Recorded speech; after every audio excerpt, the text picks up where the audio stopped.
සුබ සන්දාවක් ඔබ සැමට. රියල් ලයිෆ් වෙනුවෙන් මම ඉංජිනේරු ප්‍රසන්න ලියනක. රියල් ලයිෆ් කියනවා නම් රියල් ලයිෆ් කියන්නේ ඇත්තටම ඉංජිනේරු ජස්මින් නානායක්කාරගේ සිතේ මැවිච්ච ලස්සන සිතුවිල්ලක්. එම සිතුවිල්ලේ මල් පැල ගැනීම. ඒ ලංකාව පුරා විහිදී සිටින සෑම තරාතිරකම අයට ජීවිත කාලය පුරාම ඉගෙනීමට පුරු කරවන අතර ව්‍යවසායකත්වය සහ ඉරසාර ජීවන රටාව තුළින් නිර්මාණශීලීත්වය ඒ වගේම නවෝත්පාදනය ප්‍රවර්ධනය කිරීමට වසර ගණනාවක් සිට මහත් වෙහෙසක් ගෙන ක්‍රියා කරනවා. අද අපි කරන්න හදන්නේ ඒක තවත් එක පියවරක්. ඒ 2022 කුඩා හා මධ්‍යම පරිමාණ ව්‍යවසායකයන්ට 2022 දිනවීම සඳහා දිනීම සඳහා අත්වලක් දිරියක් දෙන්නට අප සිතුවා. 2022 ඔවුන් මුහුණ දෙන අභියෝග අවස්ථාවන් හා ජයග්‍රහණ සඳහා පාවිච්චි කළ හැකි උපාය මාර්ග සම්බන්ධව තමයි අපි අද කතා කරන්න පෙළඹෙන්නේ. මේ සඳහා අපිට ඉතාම පළපුරුදු සහ ඉතාම විද්වත් මණ්ඩලයක් අපි හමුවේ අද සිටිනවා. මගේ මීලක්කාරී වෙන්නේ මේ විද්වත් මණ්ඩලය හඳුන්වා දීම. අද මුලසුනගෙන කටයුතු කරනවා මහාචාර්ය නලින් අබේසේකර. එතුමා විරුද්ධ විශ්වවිද්‍යාලයේ අලෙවිකරණය සම්බන්ධ මහාචාර්යවරයා සහ අලෙවිකරණ අංශාධිපතිතුමා විදියට මේ වෙලාවේ ක්‍රියා කරනවා. ඊළඟට මම හඳුන්වා දෙන්න ඕනේ ඊටාම පළපුරුදු ඒ වගේම සෑහෙන වසර ගණනාවක අත්දැකීම් තියෙන ටීඑම් ජයසේකර මහත්මයා. එතුමා උපදේශකයෙක්, ජ්‍යෙෂ්ඨ උපදේශකයෙක්, ඒ වගේම ස්ට්‍රැටජිස් එහෙම නැත්නම් උපාය මාර්ග සම්බන්ධ විශේෂඥයෙක්. එතුමාවත් සාදරයෙන් පිළිගන්නවා. ඊට පස්සේ ඉංජිනේරු ආචාර්ය කාලිත බණ්ඩාර මහත්මයා. එතුමත් උපදේශකයෙක්, ඒ වගේම විශ්වවිද්‍යාල ගණනාකම බාහිර කතිකාචාර්යවරයෙක්. ඒ සමගම අපත් සමග ඉන්ඩස්ට්‍රි එකෙන් තවත් එකතු වෙනවා වින්ද්‍යා ජයසේකර මැතිණිය. එතුමියත් අපි සාදරයෙන් පිළිගන්නවා. එතුමිය වයිස් ප්‍රෙසිඩන්ට් එහෙම නැත්නම් උප සභාපතිනිය NDB වෙල්ත් මැනේජ්මන්ට් සමාගමේ. සහ අප සමග සිටිනවා තවත් එකතු වෙලා පර්යේෂණ විද්‍යාඥයෙක් ජගත් ජයසේකර මහත්මයා අපි සමග නිතරම එකතු වෙලා මේ ඔහුගේ අත්දැකීම් බෙදා ගන්නවා. සහ අවසාන වශයෙන් නමුත් බොහොම අපි සමග නිතරම සිටින කෙනෙක් තුෂාන් මීමනගේ මහත්මයා අධ්‍යක්ෂක සහ ප්‍රධාන විධායක නිලධාරී ස්කෝප් සිනමා ජාලය. මේ අයට ඉඩ දීලා මම ආරාධනා කරනවා ආචාර්ය නලින් අබේසේකර මෙතුමාට මෙම වැඩසටහන ආරම්භ කරන්න. බොහොම ස්තුතියි ප්‍රසන්න ලියනගේ සහෝදරයාට. ඇත්තටම මේ අපි ඉස්සෙල්ලාම පටන් ගන්නේ මොනවාද මේ SME සෙක්ටර් එකේ එහෙම නැත්නම් කුඩා හා මධ්‍යම පරිමාණ ව්‍යවසායකයන්ට 2022 දී මොන වගේ චැලෙන්ජස් තියෙන්නේ කියලා. ඉතින් ඒ ගැන කතා කරද්දී මේ අපිට පුළුවන් පොඩි PowerPoint presentation එකකින්ම පොඩි ආරම්භයක් ලබා දෙන්න. මොකද මේ ශ්‍රී ලංකාවේ SME සෙක්ටර් එක ගැන අපි කතා කරද්දී කුඩා හා මධ්‍යම පරිමාණ ව්‍යවසායක ගැන කතා කරද්දී ඇයි මේක වැදගත් වෙන්නේ කියන එක ගැන චුට්ටක් අපි කතා කරොත් ලංකාවේ SME සෙක්ටර් එකේ ශ්‍රී ලංකාවේ contribution එකෙන් 45% ව්‍යවසායකයන්ගේ contribution එක තියෙනවා SME සෙක්ටර් එකේ රැකියාව වෙළඳපොළට. සහ අපේ GDP එකට දල දේශීය නිෂ්පාදනයේට 52%ක වටිනාකමක් තියෙනවා SME සෙක්ටර් එකේ. ඉතින් මෙන්න මේ වටිනාකමත් එක්ක තමයි අපි අගයක් දීලා තමයි පටන් ගන්න ඕනේ. මේක මේ අපි කියනවා සිල්ලර වැඩක් නෙමෙයි. මේක ගොඩක් වැදගත් සෙක්ටර් එකක්. මේ වැදගත් සෙක්ටර් එක ගැන අපි කොහොමද දකින්නේ කියන එක. ශ්‍රී ලංකාවේ තුල මොන වගේ ආකල්පයක්ද perception එකද තියෙන SME සෙක්ටර් එක ගැන කියන එක හරිය වැදගත්. මොකද අපි SME සෙක්ටර් එක ගැන කතා කරද්දී අපි සාමාන්‍ය මිනිස්සුත් එක්ක අපි ගොඩක් වෙලාවට කතා කරද්දී මොන වගේ ආකල්පයක්ද අපේ රටේ තියෙන කුඩා හා මධ්‍ය පරිමාණ ව්‍යවසායකයන්ට ඒ හා සම්බන්ධ මොන වගේ perception එකද තියෙන. අපි perception එක සමානට කියන internal representation of external world කියලා. අපි කොයි විදිහ perception එකද ලෝකේ අනිත් රටවල් වල විශේෂයෙන්ම ඩෙවලොප් රටවල් වල ඒ කියන්නේ දියුණු වෙච්ච රටවල් වල SME sector එක කියන්නේ full screen එක පිරෙන්න ආකල්පයක් තියෙනවා. මම මේ SME sector එක කියන full screen එකක්ම දැම්මේ ඒගොල්ලන්ට තියෙනවා කුඩා හා මධ්‍ය පරිමාණ ව්‍යවසායකයන් ගැන හොඳ ආකල්පයක්. ඒ කියන්නේ වෘත්තීමය ආකල්පයක්. උදාහරණයක් ගත්තොත් වෛද්‍ය වෘත්තිය ශ්‍රී ලංකාව තුල අපි කතා කරන ඉංජිනේරු වෘත්තිය ඒ වගේම කුඩා හා මධ්‍ය පරිමාණ ව්‍යවසායකයන් හා සම්බන්ධවත් ඒ විදිහම ආකල්පයක් තියෙනවා. හැබැයි අපේ රටේ ශ්‍රී ලංකා සහ අනිත් ඩෙවලොප් කන්ට්‍රීස් වල SME sector එක ගැන තියෙන මෙන්න මේ වගේ ආකල්පයක්. දැන් අපිට ඉස්සෙල්ලා පෙන්නන මෙන්න මේ වගේ ලොකු SME sector එකක්. දැන් මෙතන අපිට SME sector එක හොයාගන්න නැහැ. මේ ස්ලයිඩ් එකේ. මේ SME sector එක තියෙන්නේ මෙන්න මේ වගේ තැනක. මෙන්න මේ වගේ තැනක තියෙන්න ඕනේ SME sector එක. මොකද ගොඩක් වැදගත් දැන් මේකේ මම කිව්වේ. මේ වැදගත්කම තාම අපේ රටේ දීලා නැහැ. ඔතනින් තමයි පටන් ගන්න ඕන. විශේෂයෙන්ම බැංකුවකට ගිහිල්ලා වැඩක් කරගන්න ගියාම SME sector එකේ සාමාන්‍ය මධ්‍ය පරිමාණ කුඩා පරිමාණ ව්‍යවසායකෙක්ට උට සිදු කරන සැලකිල්ල ඉඳලා ලොකු පරාසයක් තුල අපිට කතා කරන්න වෙලා තියෙනවා. ඒක තමයි මේ අර අපි කියන big picture එක. මෙන්න මේ තියෙන ලොකු ස්ලයිඩ් එකේ ඉඳලා මේ පොඩි ස්ලයිඩ් එක මේ ස්ලයිඩ් එකේ කොච්චර දුරටද ඒගොල්ලන්ට අපි සලකන්නේ කියන එක. ඔන්න ඔතනින් අතෙන්ට යන්නේ අපි ගැන කතා කරද්දි මේ ඩිග්නිටි කියන එක, ගරුත්වය කියන එක හරිම වැදගත්. මොකද මේ ඉස්සර මිනිස්සුගේ අදහසක් තියෙනවා මෙයා මේ පොඩි බිස්නස් එකක් කරන්නේ කියලා. නමුත් පොඩි බිස්නස් ගැන කතා කරද්දී අපිට හම්බ වෙනවා ප්‍රසන්න ලියනගේ කියලා. මොරටු විශ්වවිද්‍යාලයෙන් උපාධියක් ලබාගෙන දැන් කන්සල්ටන්ට් කෙනෙක්, බිස්නස් ට්‍රාන්ස්ෆෝමේෂන් ඇන්ඩ් ඉනෝවේෂන් ගැන කතා කරන එඩියුකේටර් කෙනෙක්, ට්‍රේනර් කෙනෙක්, රිසර්චර් කෙනෙක්, ඔන්ටර්ප්‍රනර් කෙනෙක්. දැන් මහා ජනිත වෙලා තියෙන ඔන්ටර්ප්‍රනර්ස්ලා. 1960 ගණන් වල අපි PL ගැන කතා කරද්දී, නන්ද ගැන කතා කරද්දී, මාටින් වික්‍රමසිංහ මහත්තයාගේ කතන්දර වල කතා කරපු අර ඒ කියන්නේ මේ ඊට පස්සේ ගුණදාස අමරසේකර මහත්තයාගේ ගමනක මුල කතන්දර වල ඉඳන් කතා කරපු ඒ සමාජය වෙනස් වෙලා. අපි කතා කරපු මඩ සෝදාගත්තල ගොවියා රජගමනටත් වටී කියන කතාව තාම අපි හරි වටිනා වර්ණනා කරන එකක්. මමත් කියන්නේ ඒක ඉස්සරහට විය යුතුයි. දැන් වෙන්න ඕන රටේ ප්‍රගමනීය ව්‍යවසායකත්වකරණය තමයි කියන එක පිළිබඳ මිනිස්සු අතර ආකල්ප ඇති යුතුයි. අර ගොවියාට අර අපි දීපු වටිනාකම ව්‍යවසායකයන්ට ලස්සන ආත්මෝපදේශකයක් මගින් අපිට ලබා දෙන්න ඕන. ඒකේ විය යුතුම දෙයක්. මෙන්න මේව තමයි අපිට චැලෙන්ජස් කියලා මම හිතන්නේ. යපු මානසිකත්වයේ ඉන්න දේශපාලන ව්‍යාපෘති වලට අවසනාවන්ත ලෙස භාජනය වෙලා තියෙන තරුණයෝම දැන් මේ තරුණ ජවය නාලක පුරන් කුඹුරු ගොඩ කරනවා දුලංජන විතානගේගේ අර කොස්පෝෂ ප්‍රොඩක්ට් තියෙන දැන් මෙතන ඉන්න තරුණ ව්‍යවසායක යන් ඔන්ටර්ප්‍රනර්ස්ලා ඩිපෙන්ඩන්සි මෙන්ටැලිටි එකෙන් ඒගොල්ලන් ඉස්සරහට ගන්න ඕනේ. තරුණ අපි දැන් ෆයිවර් කියලා කතා කරනවා, ගොඩක් දේවල් කතා කරනවා, ඩිජිටල් ඔන්ටර්ප්‍රනර්ෂිප් ඉනෝවේෂන්ස් ගැන කතා කරන්න ඕනේ. ඒ පුද්ගලයන්ට අපිට අනිවාර්යයෙන්ම ෆයිනෑන්ෂල් ලිටරසි ගැන කතා කරන්න මෙතන ප්‍රසන්න දිනගේ එහා සම්බන්ධ ගොඩක් දැනුමක් තියෙන කෙනෙක්. ගොඩක් විද්වතුන් ඉන්නවා ලංකාව තුල එහා සම්බන්ධව. විශේෂයෙන්ම අපි කියන රෙස්පෙක්ට් එක. දැන් ව්‍යවසායකයෙක් කියන පුද්ගලයා දැන් අපි ප්‍රාඩෝකින් ඇවිල්ලා පානදුර පොලේ අර එළවලු විකුණන අම්මගෙන් රුපියල් 25ට තියෙන කීර මිටියටත් රුපියල් 5ක් හෙට්ටු කරලා ගන්න සමාජයක අපි ඉන්නේ. අර අම්මට රුපියල් 100ක් දෙන්න බැරි ඇයි? අපි කාගිල්ස් එකට ගිහිල්ලා රුපියල් 100ක් දීලා ආඩම්බරෙන් අරන් එනවට වැඩිය අර අම්මගේ එහෙම නැත්නම් අර තරුණයාගේ ජවයට අපි ගරු කරන යුතු සමාජයක් අපි හදන්න ඕන.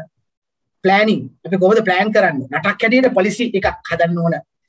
මේ අයවැය යෝජනා සාධනීය ප්‍රතිඵල තියෙනවා. නමුත් ඒක අර මම කෝගේ අර පල්ලහ මට්ටමින් රාජ්‍ය නිලධාරීන්ගේ පැත්තට ගිය ගමන් ඕක අපිට පේන්නේ වැරදි පික්චර් එකක්. ඒක සාමාන්‍ය මිනිස්සයාට ෆෝම් එක ෆිල් කරන්න ගියාමත් ඒ මිනිස්සයව හැරස් කරන සිටුේෂන් එකක් තියෙනවා. අපි ඒක වෙනස් කරන්න ඕන.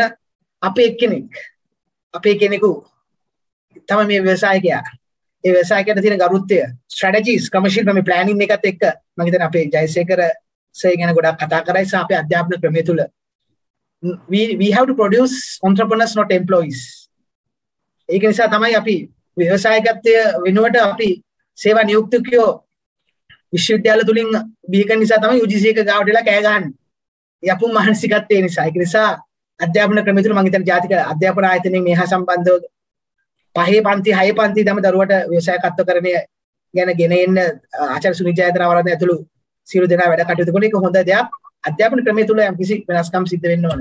මෙන්න මේ ආරම්භයත් එක්ක අපි ප්‍රසන්න වැඩේ පටන් ගමු. බොහොම ස්තුතියි. මම හිතන්නේ ඊට පස්සේ අපිට එනවා ජයසේකර සර්ගේ තියෙනවා ඕවර්විව් එකක්. ජයසේකර සර්ට පුළුවන් ඕවර්විව් එක පොඩ්ඩක් ඉස්සරහට ගෙනියන්න.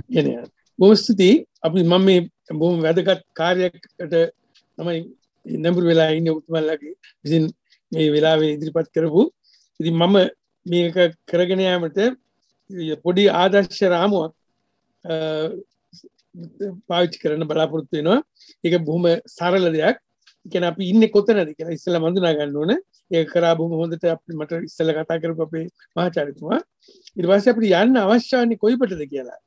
ඊළඟට අපි ඒ ආයුත්තේ කෙසේද කියලා කොච්චර අපිට පාරවල් මාර්ග තියෙනවද ඊළඟට අපි බලන්න ඕනේ අපි හොඳම ක්‍රමය මොකක්ද මේ යන පාරවලදී ඉතින් අපිට ඊළඟට බලන්න ඕනේ මේක යන්න නම් ඒ යන ක්‍රමය පිළිබඳව අනිත් රටවලත් පාවිච්චිය සම්බන්ධව අපි පොඩ්ඩක් වැදගත් විදියට හිතා බලන්න ඕනේ. ඉතින් අපි දැන් අපේ රටේ තියෙන තත්ත්වය ගැන බැලුවොත් අර නිව් නෝමල් කියලා එකක් අලුත් සාමාන්‍යයක් නව සාමාන්‍යයක් ඇවිල්ලා තියෙනවා. ඒ කියන්නේ මිනිස්සු හැමෝම දුරස්ත භාවයක් තියෙනවා. කියන්නේ ඈත් වෙලා 1 මීටරයකින් තමයි ඉන්නේ කියලා අපිට මේව කරන්නේ මේ කොවිඩ් ප්‍රශ්නය නිසා. ඉතින් මේ නිව් නෝමල් එක යටතේ අපිට 2020 ඉඳලම ඔයගොල්ලෝ දන්නවා කවුරුත් දන්නවා අපිට බොහොම විශාල වශයෙන් පහරක් වැදුනා මේ කොවිඩ් නිසා. ඉතින් ඒ කොවිඩ් සම්බන්ධව මම වැඩි කතා කරන්නේ නැහැ. නමුත් ජනවාරි 27 වෙනිදා 2020 මුලම කොවිඩ් පේෂන්ට් අපිට හමු වුණා ලංකාවෙන්. ඒ චයිනා වලින් ආපු කෙනෙක් උබේ ප්‍රොවින්ස් එකේ.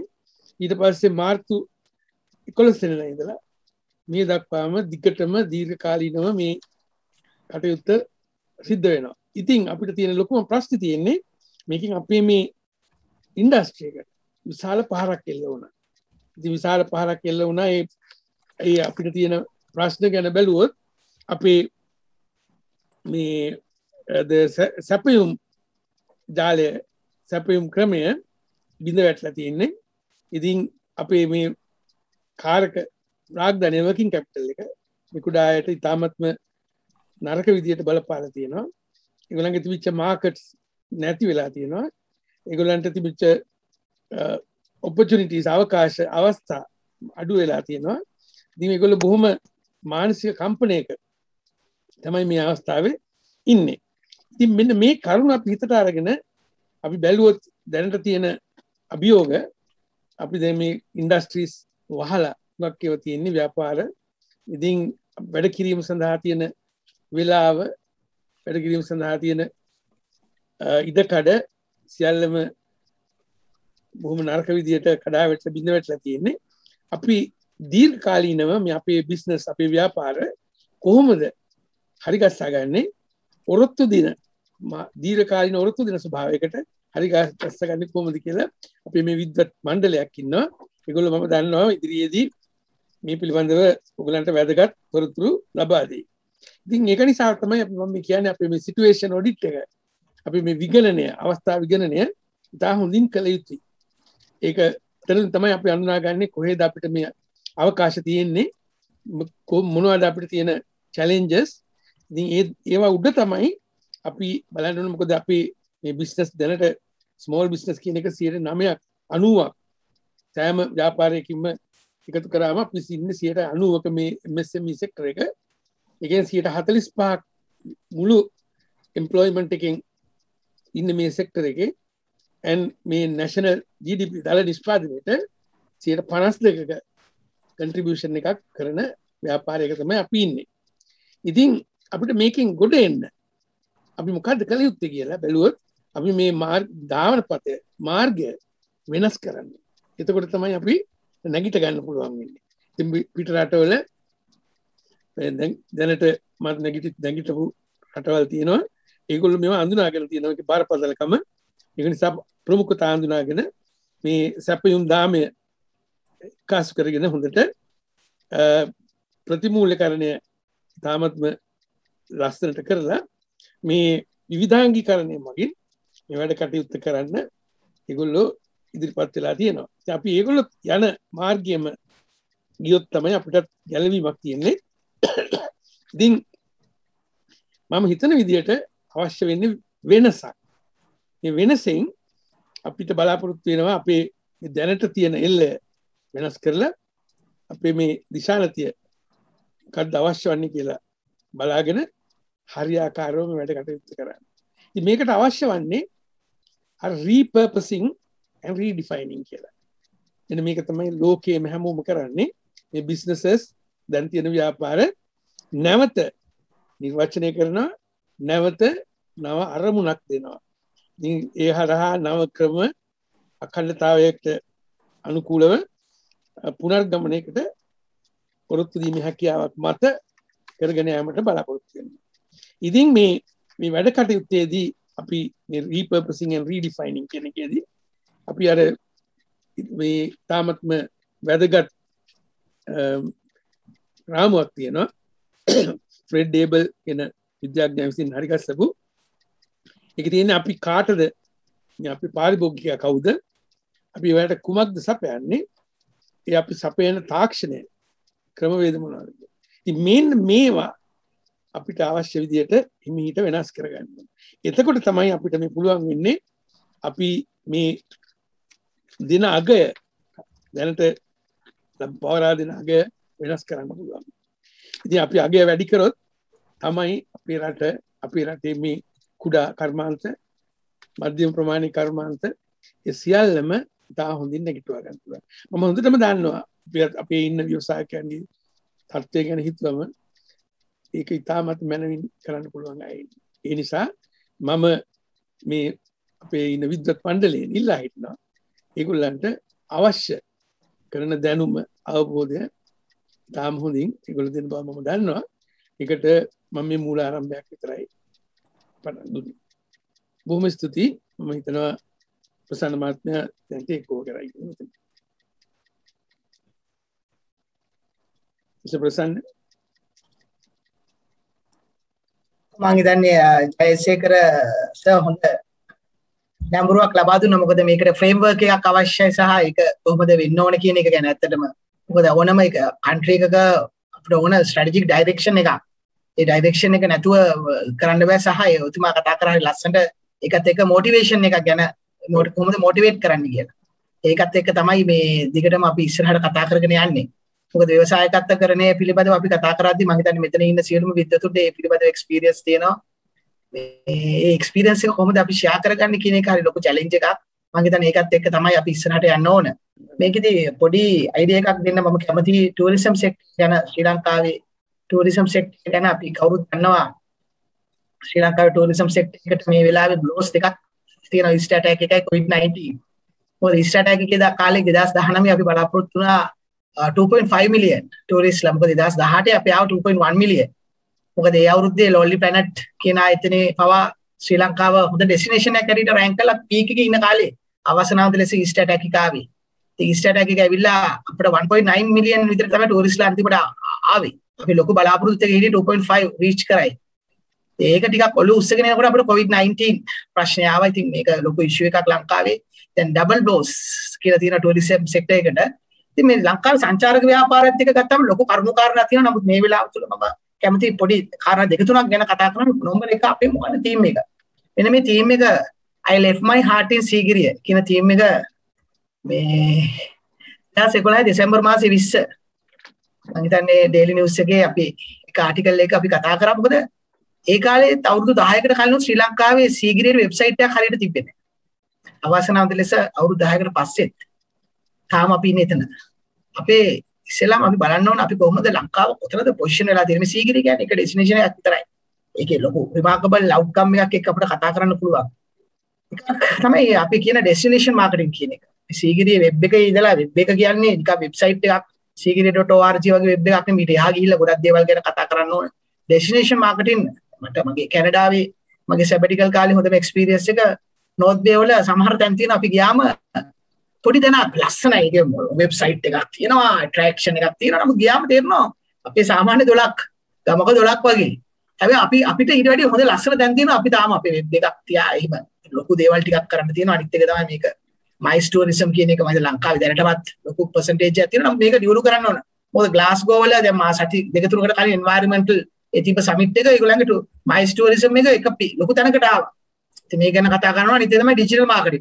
මාකටිං පැත්තෙන් කෙනෙක් නිසා මම ටිකක් වැඩිපුර කතා කරනවා. මොකද ඩිජිටල් මාකටිං ගැන පහුගිය අවුරුදු 2කට කලින් අපි ළමයි මේ මොරටු යුනිවර්සිටි එකේ MBA ස්ටුඩන්ට්ස්ලාත් එක්ක කරපු කතාවකදී අපි ළමයිට පොඩි ස්ටඩි එකක් කරන්න කිව්වා. ස්ටඩි එක බේස් කරලා පොඩි ආටිකල් එකක් තිබ්බා. මේක මේ හොඳම දේ තමයි ශ්‍රී ලංකන් කොකනට් කියලා Google එකේ ටයිප් කරාම අපිට පේන්නේ ගස්ුඩු නගින මිනිස්සු. හැබැයි තායිලන්ඩ් කොකනට් කියලා වගේ ටයිප් කරාම අපිට එනවා ඊට වඩා වෙනස් දෙයක්. අපේ ඩිජිටල් මාකටිං ස්ට්‍රැටජි එක මොකක්ද ලංකාවේ? මේ මම පොඩි උදාහරණයක් ගැන කියන්නේ. මේ වගේ ගොඩක් ඒරියාස් තියෙනවා. අපි කතා කරනවා ස්පෙෂලි කතා කරනවා ක්‍රියේටිව් ඉකොනොමි ගැන. ක්‍රියේටිව් ඉකොනොමි එකේ අපි ගියසරේ කතා කරා නයිජීරියන් ෆිල්ම් ඉන්ඩස්ට්‍රි ගැන, ඒ කියන්නේ නොලිවුඩ් එක ගැන ඒකේ මොන කන්ට්‍රිබියුෂන් එකද ඒගොල්ලන් ගන්නේ අපිට ඒක බෙන්ච්මාර්ක් කරන්න බැරියයි. දැන් ගිය සතියේ නයිජීරියා ෆිල්ම් ඉන්ඩස්ට්‍රි එක ගැන ඒගොල්ලන්ගේ එක මිනිස්ටර් කෙනෙක් නයිජීරියා ෆිල්ම් ඉන්ඩස්ට්‍රි එකේ නොලිවුඩ් වලට ආපු මිනිස්ටර් කෙනෙක් ඒගොල්ලන්ගේ නළු නිළියෝ සහ රංගධාරීන්ට දුන්නා ලීඩර්ෂිප් ට්‍රේනින් එකක්. ඒ ට්‍රේනින් එකෙන් පස්සේ ආ කියනවා මේ වගේ ට්‍රේනින් වලින් තමයි අපි හියුමන් කැපිටල් ඩෙවලොප්මන්ට් එකක් ගැන කතා කරන්නේ. අපිට සිහින තියෙන්න ඕන අඩුම ගන්න අපේ රටේ සංචාරක ඇමති එහෙම නැත්නම් අපේ රටේ අනිකුත් අමාත්‍යවරයා අපේ රටේ රංග දරුවන්ට එහෙම නැත්නම් අපේ රටේ ඉන්න කලාකරුවන්ට දෙනවා ලීඩර්ෂිප් ට්‍රේනින් එකක්. ඉන්නේ ඒ තත්ත්වයේ රටවල ඇවිල්ලා තියෙනවා මේ නයිජීරියන් එක්සැම්පල් එකේ මම කියන්නේ ඊයේ පෙරේද කතාව. ඒ ෆිල්ම් ඉන්ඩස්ට්‍රි එක නොලිවුඩ් එක කොහොමද ඩෙවලොප් වෙන්නේ? ඒගොල්ලන්ගේ රටේ හැම අංශයක්ම එකතු වෙන්නේ. ටූරිසම් එකත් එක්ක කොහොමද ෆිල්ම් ඉන්ඩස්ට්‍රි එක ඩෙවලොප් වෙන්නේ? මම හිතන්නේ මේ ගැන ගොඩක්ම කතා කරන්න පුළුවන් මට ඇඩිය අපේ තුෂාන් ඉන්නවා මම හිතන්නේ තුෂාන්ගේ අදහස තුෂාන් ඉදා ලස්සන කතාවක් කිව්වා. ඩෙස්ටිනේෂන් මාකටිං එකත් එක්ක එයා එලයින් කරලා එයා කිව්වා අර ලොකේෂන් මම හිතන්නේ මම හරි නේද තුෂාන්? ලංකාවේ කොච්චර ලස්සන ලොකේෂන් තියනවද කියලා. ඉතින් මේ ඉන්න විද්වතුන් මම දැන් මෙතන ඉන්න ඔක්කොම විද්වතුන්ගේ අදහස් ටික ඒක අපි කියන්නේ අපි බලන්න ඕනේ මේක මේ ප්‍රායෝගික යථාර්ථයක් බවට පත් කරගන්න එකේ අපි සියලු දෙනාම ඒක කොටස් කරුව බවට පත් වෙන්න පුළුවන්. ඉතින් මම මේ කතා කරේ මගේ ස්කෝප් එක ගොඩක් නැරෝඩ් ස්කෝප් එකකින් කතා කරේ. නමුත් මම මේ සීගිරිය ගැන කතා කරේ, මේ ඩිජිටල් මාකටිං ගැන කතා කරේ, ඩෙස්ටිනේෂන් මාකටිං ගැන කතා කරේ. අපේ දරුවන්ට ඇසයින්මන්ට් එකක් දීලා ලංකාවේ තියෙන හොඳම ඩෙස්ටිනේෂන් 5000 ජැෆ්නා පැත්තේ ගියත් කොහේ ගියත් ඒ 5000 වෙබ්සයිට් 5000ක් හදන්න. නිකන් පොඩි ප්‍රොජෙක්ට් එකක් වෙබ්සයිට් 5000ක් ඇදීමේ ප්‍රොජෙක්ට් එකක් කියලා හදන්න. ඉතින් පොඩි දෙයක් හරි කරාම අඩු ගානේ මොකද ෆොරිනර්ස් ලගේ රිසර්ච් එකක් කරලා තිබ්බ 60% US ටූරිස්ට්ලා ඉන්නේ මේ වෙබ් එක බලලා. TripAdvisor එකක් තරහා වෙබ් එක බලලා. අපිට එහෙම වෙබ් නැහැ. ඒක වෙබ් එක කියන්නේ බේසික් දෙයක්. ඉතින් ඒහා සම්බන්ධව අපේ විද්‍යාතුන් ගොඩක් ඉන්නවා. මේ ඔක්කොම එක ෆෝරම් එකට එන්න මම හිතන්නේ මේ ජැස්මින් කරන මේ ව්‍යායාමයේ සාර්ථක වෙයි කියලා අපි බලාපොරොත්තු වෙනවා. ඔන්න ඔය පොඩි කාරණා ටික තමයි ඇත්තට මට ගොඩක් කතා කරන්න ඕනේ උනේ ටූරිසම් සෙක්ටර් එක ගැන. ඒකම ඊට පස්සේ මම ආරාධනා කරනවා ડોક્ટર පාලිත බණ්ඩාරට. වැදගත්ම දේ තමයි අපේ এডুকেෂන් සෙක්ටර් එක ගැන කතා කරන්න. ડોક્ટર පාලිත බණ්ඩාර එකතු කරන්න පුළුවන් යමක්. බොහොම ස්තුතියි. ඇහෙනවද මම කතා කරන්නේවා? හොඳටම ඇහෙනවා. හරි. අතන මට ප්‍රවේශයක් ගන්න කියලා තියෙන මේ අධ්‍යාපන ක්ෂේත්‍රය සම්බන්ධයෙන් කොහොමද මේ COVID-19 පැන්ඩමික් එහෙම නැත්නම් වසංගත තත්ත්වය යටතේ කුඩා හා මධ්‍ය පරිමාණ ව්‍යවසායකයන්ට ඉස්සරහට තියෙන අභියෝග කොහොමද ඒ අභියෝග වලට ජය ගන්නේ කොහොමද කියන එක. ඒකට එතෙන්දී අපි හෙලෝ ඇහෙන්නේ නැද්ද? ඇහෙනවා. හරි. මෙතෙන්දී අපි මේ අධ්‍යාපන ක්ෂේත්‍රයේ තියෙන අභියෝග ගැන කතා කරනකොට මම මානයන් 3ක් ඔස්සේ මම මේක ගොනු කළා.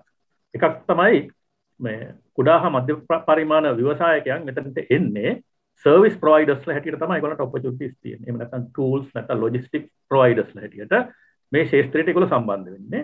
ඒතර ඒ සම්බන්ධ වීම වෙනස් වෙන සුළුයි. ඒ කියන්නේ ඒක වේරියබල්ස් ගණනාවකට යටත් වෙනවා. ඒක අපි බොහොම කිටිකලෝතින් වේරියබල්ස් දෙකක් ඔස්සේ යනවා. එකක් තමයි ටීචින් මෙතඩ්ස්. එහෙම නැත්නම් මේ ඉගෙනීමේ ක්‍රමවේද. අනිත් එක තමයි සපෝටිංగ్ මැටීරියල්ස්. ඒ කියන්නේ මේ ක්‍රමවේද හා සම්බන්ධ වෙන මොනවද කෝස් මැටීරියල් කියන එක. මේ දෙක කාලීනව වෙනස් වෙන අමතර වෙනස් වෙන රූප ස්වභාවය අනුව තමයි මේ සර්විස් ප්‍රොවයිඩර්ස්ලට ඔපචුනිටිස් එන්නේ. අපි බලමු කොහොමද මේ සර්විස් ප්‍රොවයිඩර්ස්ලට මේ ඔපචුනිටිස් එන්න දැන් තියෙන තත්ත්වය මේ ඩිමෙන්ෂන්ස් තුන හරහා. එකක් තමයි සර්විස් ප්‍රොවයිඩර් ඉන්නවා. ඒගොල්ලෝ හා සම්බන්ධ වෙනවා teaching methods and supporting material කියන තත්ත්වය. ඒතර අපි මේ ටීචින් මෙතඩ්ස් කියන ගත්තොත් අපි අද ඉන්නේ ඔන්ලයින් এডুকেෂන් වල. මේ කොවිඩ් වසංගත තත්ත්වය නිසා අපි ඔන්ලයින් এডুকেෂන් වලට ඇවිදින් තියෙන්නේ. ඒතර එතනින් තමයි අපිට අභියෝග එන්නේ. ඒතර මේක ඉතිහාසය පොඩ්ඩක් ගත්තොත් අපේ මේ නිදහස් අධ්‍යාපනයෙන් පස්සේ අපිට ලැබුණේ මේ classroom education කියන එක තමයි. කියන face to face education. ඊට පස්සේ මේක ගෙනාවා මේ distance education කියන. මම හිතන්නේ මේ මහාචාර්යතුමා මට වඩා හොඳට දන්නවා විවෘත විශ්වවිද්‍යාලය ආරම්භ කිරීමත් සමගම තමයි මේ distance education කියන එක මේ ලංකාවේ ප්‍රචලිත වුණේ. ඊට පස්සේ මේ යුරෝපීය රටවල් වල තියෙනවා sandwich education program කියලා. මොකද ඒක සමහරවිට මේ අපි රිසර්චර්ස්ලා විශ්වවිද්‍යාලයට ගිහින් ටික කාලයක් වැඩ කරලා තමන්ගේ ගම රටවල් එහෙම නැත්නම් තමන්ගේ රිසර්ච් ඒරියා එකට ගිහින් වැඩ කරලා ආපහු එතෙන්ට එනවා. නමුත් දැන් අපි අවදින් තියෙනවා කෙලින්ම 100% ඔන්ලයින් එඩුකේෂන්. ඒකට අපි ටීචින් මෙතඩ්ස් වල අපි ඔන්ලයින් එඩියුකේෂන් එකත් එක්ක අපිට තියෙන අභියෝග මොනවද? ඒතකොට අනික් මේ ඩයිමෙන්ෂන් එක එහෙම නැත්නම් අනික් වේරියබල් එක තමයි මේ සපෝටිං මැටීරියල්ස් කියන එක. මොකද මේකත් අපි ඔය ආරම්භයේදී 1940 ගණන් වල 50 ගණන් වල එහෙම මේ ටෙක්ස්ට් බුක්ස් කියන පෙළපත් පෙළපොත් කියන යුගයේ තමයි අපි හිටියේ. ඊට පස්සේ 1960 ගණන් වල අන්තිම වෙනකොට මෙන්න එනවා මේ ටියුටෝරියල් කියන සංකල්පය. නැත්නම් මේ නිබන්ධන කියන. දැන් අපි උසස් පෙළ කරද්දී 1960 ගණන් වල මේ නිබන්ධන කියන එක බොහොම ජනප්‍රිය වුණා පාසල් වල සහ මේ උපකාරක පන්ති වල. ඊට පස්සේ තවදුරටත් මේක වර්ධනය වෙලා යනවා මේ ලෙක්චර් මැටීරියල් කියලා. ඒ කියන්නේ මේ පොත්පත් පරිශීලනය කළා මේ විද්වතුන් කෙටි සටහන් හදලා මේ දෙනවා. මොකද එතකොට අර ටෙක්ස්ට් බුක්ස් හොයාගෙන යෑමේ අවශ්‍යතාවය අඩු වුණා. ඒක අර උපකාරක පන්ති ගුරුවරු මේක තවත් වර්ධනය කරනවා. වර්ධනය කළා ඒගොල්ලෝ දෙනවා මේ පැකේජ් එකක් දෙනවා. يعني කෝස් මැටීරියල් පැකේජ් එකක්. ඒතර ඒකේ තියෙනවා නිබන්ධන තියෙනවා, ලෙක්චර් මැටීරියල් තියෙනවා, ඊට පස්සේ ක්වෙස්චන්ස් තියෙනවා, ටයිම් ටේබල් එක තියෙනවා. මේ සෑම දෙයක්ම දාලා අර බොහොම ඇට්‍රැක්ටිව් විදිහට ඩොකට් එකක් හදලා දෙනවා. ඉතින් මේවා සම්පූර්ණ මේ වැලියු එඩිට් වෙලා තියෙන්නේ. අන්තර්ගතයේ වෙනසක් වෙලා නැහැ. නමුත් පහසුකමත් එක්ක වැලියු එඩිෂන්ස් ඇවිදින් තියෙනවා. ඒතර ඒක නිරායතයෙන්ම අද වෙනකොට e-books and soft copies වලට පත් වෙලා තියෙනවා. එතකොට අපි කුඩා සහ මධ්‍ය පරිමාණ ව්‍යවසායකයන් ගැන කතා කරද්දී අධ්‍යාපන ක්ෂේත්‍රයේ ඔවුන්ට තියෙන අභියෝග එක්ක තියෙන variables දෙක තමයි මේ online education සහ මේ e-book and soft copies කියන සංකල්පය. එතකොට එතෙන්දී මොනවද අපිට තියෙන අවස්ථා කියන එක තමයි මම කතා කරන්න හදන්නේ. එතකොට මේ service providers ලට අපි ගත්තොත් පෙළපොත් යුගයේ තිබුණේ පොත් සාප්පු වලින් තමයි ඒගොල්ලෝ අධ්‍යාපන ක්ෂේත්‍රයට සම්බන්ධ වෙන්නේ. එතකොට අර ටියුටෝරියල් යුගයේ එනකොට ඒගොල්ලෝ පටන් ගත්තා ටයිප්‍රයිටර්ස් තියාගෙන, රෝනියෝ මැෂින්, සයික්ලෝ ස්ටයිල් මැෂින්ස් තියාගෙන ඒවෙන් ඒගොල්ලෝ ඒහා සම්බන්ධ වුණා. ඊට පස්සේ 1980 ගණන් වෙනකොට මේ ටයිප්‍රයිටර්ස්, රෝනියෝ ඒ වගේ පොඩි අභාවයකට යනවා. මෙන්න ෆොටෝකෝපියර්ස් එනවා. එතකොට මේ ෆොටෝකෝපියර්ස් ගෙනාවේ අන්තිමට ඒවා ප්‍රචලිත වුණේ මේ සුළු හා මධ්‍ය පරිමාණ ව්‍යවසායකයන් අතරින්. ඒතර ඒක ඊට පස්සේ තවදුරටත් වැඩි දියුණු වෙනවා මේ කලර් ප්‍රින්ටිං. ඊළඟට ස්කෑනින් කියලා එනවා. ඊළඟට බුක් බයින්ඩින්, ලැමිනේටිං. දැන් අද ඕනම කුඩා නගරයකට ගිහින් බැලුවොත්, ටවුන් එකකට ගිහින් බැලුවොත් මේ බුක් බයින්ඩින් එකක්, ලැමිනේටිං එකක්, ස්කෑනින් එකක්, කලර් ප්‍රින්ට් එකක් කරගන්න පුළුවන්. එතකොට දැන් කෝස් මැටීරියල් එකේ අන්තර්ගතය වෙනස් වෙලා නැහැ. නමුත් මේ අන්තර්ගතයේ තනින් තනට මේ වැලියු එඩිෂන්ස් ඇවිදින් ඒවට යම්කිසි අගයක් නිර්මාණය වෙලා තියෙනවා. එතකොට අපි එතනින් එකපාරටම අපිට මේ බලෙන්ම පණින්න සිද්ධ වුණා මේ e-documents නැත්නම් e-course material කියන එක. ඒතර එතෙන්දී මම කියන්න කැමති මේකත් මේ උපකාරක පන්ති වල ගුරුවරුන් හරහා තමයි මම දැනගත්තේ. මේ එතෙන්දී එනවා මේ දැන් ඒ අපිට දැන් බොහොම අපි හැමෝම දන්න එකක් තමයි මේ Zoom තාක්ෂණය නැත්නම් Teams වලින් එහෙම නැත්නම් මේ Skype වලින් අපි මේ ගුරුවරු දැන් තමන්ගේ ලෙක්චර්ස් දෙනවා කියලා. හැබැයි මේ යම්කිසි සමූහයක් පටන් ගත්තා මෙතනින් ඔබට යන්න. අන්න ඒව තමයි අභියෝග. මොකද්ද මේ ඔබට ගියේ? මේගොල්ලෝ කලේ මේ Zoom තාක්ෂණය තියද්දී ඒගොල්ලෝ මේ අර දැන් හැමතැන කොළඹ නගරයේ තියෙනවා. يعني මම හිතා බස්නාහිර පළාතේ ගොඩක් තියෙනවා මේ sound recording studios. right? මේ sound recording studios වලට ගිහින් මේගොල්ලෝ අර white board එකක් දාලා අර ඒගොල්ලෝ පන්ති කාමරයේ කරන දේශනේ ඒ විදිහටම කරගෙන යනවා. ඒක එක පැත්තකින් රෙකෝඩ් වෙනවා. ඒ රෙකෝඩ් වෙන්නේ sound controlling එක්ක. ඊට පස්සේ ඒක අරගෙන softwares පාවිච්චි කරලා මේක edit කරනවා. මේක edit කරනකොට දැන් අපි Zoom එකේ මොකක් හරි කතා කරගෙන යනකොට ඔය අපි දිගටම කියාගෙන යනවා. මොකද පන්ති කාමරේදී අපි කතා කළොත් අපිට Zoom එකෙන් කරන lecture එක Zoom එකේ පැයෙන් කරන lecture එක අපිට පන්ති කාමරේ කරන්න පැය දෙකක් යනවා. එතකොට මේගොල්ලෝ කරන්නේ මේක අරගෙන edit කරද්දී අර අවශ්‍ය තැන් වල time gaps දානවා, repeat කරන්න ඕනේ ආපහු දානවා, දාලා මේක හදනවා. හදලා ඒකේ උනේ මොකද්ද? එකම දේ value add වෙනවා. දාලා ඊට පස්සේ ඒගොල්ලෝ ඒක කොහොමද ශිෂ්‍යයට ලබා දෙන්නේ? learning management system එකක්. හරි? අපි email කරන්නේ නැහැ. learning management system දැන් බොහොම famous එකක් තමයි මේ Moodle කියන එක. ඒතර ඒකේ ගුරුවරයා සහ ශිෂ්‍යයා සම්බන්ධ කරනවා. ඒතර ගුරුවරයා තමන්ගේ material එකට upload කරනවා. මේක register වෙච්ච ශිෂ්‍යයා ඒකෙන් download කරගන්නවා. එයාගේ නිබන්ධන නියම දවසට upload කරගන්නවා. දිනේ පැන්නොත් upload කරන්න බෑ. ඒ වගේ restrictions තියෙනවා. ඉතින් මෙන්න මෙතෙන්ට අපි ඇවිදින් තියෙන්නේ. එතකොට මෙතන තමයි අපිට තියෙන්නේ. එතකොට දැන් අපි නිකන් කල්පනා කරලා බලුවොත් මේ තාක්ෂණ ඔක්කොම කොළඹට සීමා වෙලා තියෙනවා. අඩු ගානේ අනුරාධපුරේ, රත්නපුරේ, හම්බන්තොට, අම්පාර වගේ තැන් වල මේ sound studios කියන කතන්දරේ නැහැ. ඉතින් මේ වගේ පොඩි තැනකින් පටන් අරගෙන තමයි අපිට ඉස්සරහට යන්න පුළුවන් වෙන්නේ. ඉතින් ඒකින්ද අපි මේක ඇවිල්ලා මේ ගෝලීය වශයෙන් වෙච්ච වෙනස්කමක්. අපි හිතන්න ඕන ගෝලීය වශයෙන්, නමුත් අපි වැඩ කරන්න ඕන ලෝකල් මට්ටමේ. ඒ කියන්නේ මේ රටේ පුළුවන් විදිහට පොඩි විදියකින් අපි පටන් ගත්තොත් එතෙන්ට යන්න පුළුවන්. මම හිතන්නේ එහෙම ගිය කෙනෙක් තමයි අපේ ඉංජිනේරු ප්‍රසන්න ලියනගේ කියන්නේ. මම අසා ඉති පරිදි මම හිතන්නේ මට බොහොම කෙටි කාලයක් ලබා දුන්නේ. ඒකෙදි මම ප්‍රවේශයක් ගත්තා විතරයි. මොකද මේකේ තව කතා කරනවා නම් කතා කරන්න තියෙනවා ගොඩක්. මොකද මේකේ මේ අපි හොඳ පැත්ත විතරයි කතා කළේ. තවත් අපිට තියෙනවා මේ ඔය අපි ගත්තාම මේ මෙතන මේ academic dishonesty කියන එකක් තියෙනවා. කියන්නේ මේ Zoom තාක්ෂණ හරහා දැන් ගොඩාක් ප්‍රචලිත වෙලා තියෙන WhatsApp group දාගෙන copy කරන ඒවා ඒවයි කතන්දර තියෙනවා. ඒක දැන් ඒ dishonesty වලට පරිවර්තනය වෙලා තියෙනවා. ඒතර අපි කොහොමද ඒවට මේ කුඩා සහ මධ්‍ය පරිමාණ ව්‍යවසායකයන් ඒවට මේ විසඳුම් හොයලා දෙන්නේ. දැන් උදාහරණයකට අපි දන්නවා මේ ඉන්ටර්නෙට් එකෙන් මොකක් හරි copy කළොත් අපිට plagiarism software එකක් දාලා නැත්තම් Turnitin ඒ වගේ දෙයකින් ගිහින් අපිට හොයාගන්න පුළුවන්. ඉතින් ඒ වගේ අපිට පුළුවන් මේ බොහොම පිම්මට්ටමින් කල්පනා කරන්න අපි මේවට මොකද කරන්න කියලා. දැන් ශ්‍රී ලංකා ඉංජිනේරු ආයතනය පටන් ගත්තා ඔන්ලයින් එක්සෑම්ස් තියෙනකොට ඒගොල්ලන්ගේ ප්‍රාදේශීය මධ්‍යස්ථානවල පොඩි ගෲප්ස් හදලා ඒ ගෲප්ස් විභාගෙට ලියනවා. හැබැයි එතන වීඩියෝ කැමරා එකකින් ඒක මොනිටර් වෙනවා. එතකොට මේ WhatsApp group මේ මොබයිල් කොමියුනිකේෂන් ඒක අතර මුකුත් වෙන්නේ නැහැ. එතකොට ඒක ඉංජිනේරු ආයතනයට කරන්න පුළුවන් වුණේ ඒගොල්ලන්ගේ ප්‍රාදේශීය මධ්‍යස්ථාන තිබිච්ච නිසා. එතකොට මේ කුඩා හා මධ්‍ය පරිමාණ ව්‍යවසායකයන්ට ඇයි මේ වගේ දේවල් ප්‍රාදේශීය මට්ටමින් ආරම්භ කරන්න පුළුවන්. මොකද සර්විස් ප්‍රොවයිඩර් කෙනෙකුට ඒ වගේ ඕන තැනකට ගිය හැකි. අපි මම හිතන්නේ අපි ගෝලීය වශයෙන් කල්පනා කළා දේශීය වශයෙන් කරන්න පුළුවන් දේ හිතුවොත් මෙතෙන්ට යන්න පුළුවන්. මම හිතන්නේ මගේ ප්‍රවේශය මම එතනින් අවසන් කරනවා. බොහොම ස්තුතියි. ස්තුතියි ඉංජිනේර් පාලිත. අපි ඊළඟට යොමු වෙනවා තුෂාන් විමලගේ මහත්මයා වෙත. ඔහු කතා කරන්නේ ක්‍රියේටිව් ඉකොනොමි ගැන. අපි වැඩි වෙලාවක් ගන්න එතුමාට සවන් දෙමු. Thushan over to you. Thank you very much. මම ඒක තව පොඩ්ඩක් කෙටි කරොත් මගේ එක්ස්පර්ටිස් තියෙන ෆිල්ම් ඉන්ඩස්ට්‍රි ගැන. ඉතින් ඒකේ මොනකට බෙදනවා challenges, opportunities and strategies. ඒක තමයි මම බෙදන කෑලි තුන. ඉතින් ෆිල්ම් ඉන්ඩස්ට්‍රි එක අපි ගත්තාම පළවෙනිම මම දන්නේ ප්‍රොෆෙසර් නලින් කියපු විදිහටම ෆිල්ම් ඉන්ඩස්ට්‍රි එකටත් බලපාව පළවෙනිම කාරණා දෙක තමයි. එකක් තමයි ඊස්ට් ඇටැක් එක 2019. අනිත් එක තමයි COVID-19 පැන්ඩමික්.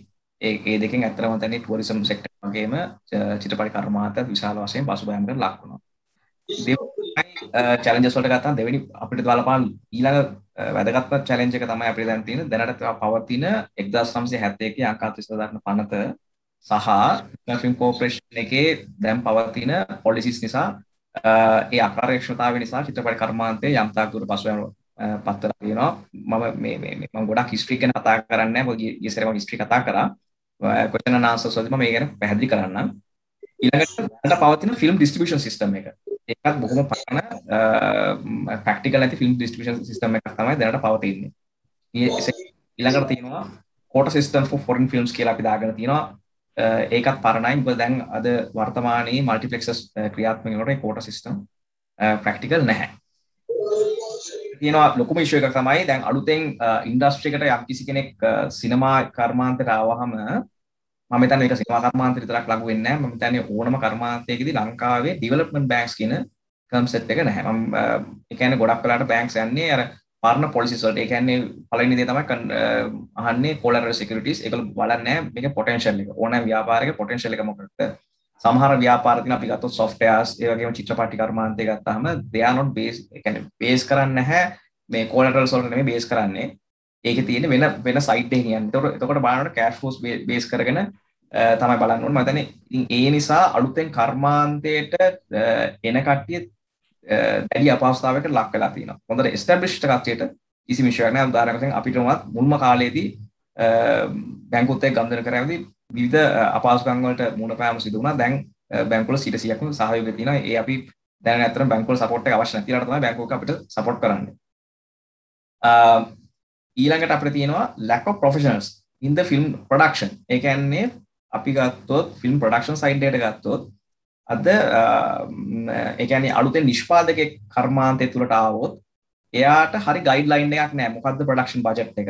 කවුද හොඳ ප්‍රොඩියුසර්ස් මොනවද තියෙනවනේ ස්ක්‍රිප්ට්ස්. ඊට පස්සේ අපි ගත්තොත් අපේ ලංකාවේ දැනට ඒ කියන්නේ හොඳට ට්‍රේන් වෙච්ච ඒ කියන්නේ තමන්ගේ උපතින් ලැබෙන ටැලන්ට් එක හැර වෙනම හොඳට ප්‍රොෆෙෂනලි ට්‍රේන් කරලා ඒගොල්ලන්ව කියන්නේ චිත්‍රපට කර්මාන්තය තුලට නැඹුරු කරන ට්‍රේනින් ස්කූල්ස් අපේ ලංකාවේ දැනට නැහැ. ඒ එතන ලොකු ප්‍රශ්නයක් තියෙනවා. මේවා තමයි මේන් චැලෙන්ජස් මම දකින චිත්‍රපට කර්මාන්තය. ඊට පස්සේ අපි opportunities ගත්තොත් දැන් ලංකාවේ තියෙන ගොඩක් untapped markets එකක් තමයි technology use කරන එක. දැන් උදාහරණයක් වශයෙන් අපි ඒ untapped market එක දැකලා අපි scope එක වශයෙන් පළවෙනි ඉස්සෙල්ලා අපි පටන් ගත්තා Dolby Atmos සහ 4K projections අපි ඉස්සෙල්ලාම පටන් ගත්තා. දැන් ඊළඟට ලබන අවුරුද්දේ අපි හිතාගෙන ඉන්නවා IMAX වලට invest කරන්න. and සහ එතකොට ඒ වගේම untapped areas තියෙනවා. දැන් කුරුණෑගල ගියාම කුරුණෑගල අපි multiplex එකක් we have already signed. ඒක අපි හිතන්නේ 2023 වගේ කරන්නේ. ඒ වගේ තව areas තියෙනවා ලංකාවේ අනුරාධපුර, ගාල්ල, මාතර ඒ වගේ ඒරියාස් ගත්තාම ඒවැ සිනමා ශාලාවල අලුතෙන් ආරම්භ කරන්න හැකියාවක් තියෙනවා. මේ ආරම්භ කිරීම තුලින් නිෂ්පාදකයන්ටත් වැඩි අවස්ථාවක් ඇති වෙනවා. ඊට පස්සේ අපි ගත්තොත් ෆිල්ම් ලොකේෂන් සර්විස් මත ප්‍රොෆෙසර් නලින් මෙන්ෂන් කරා.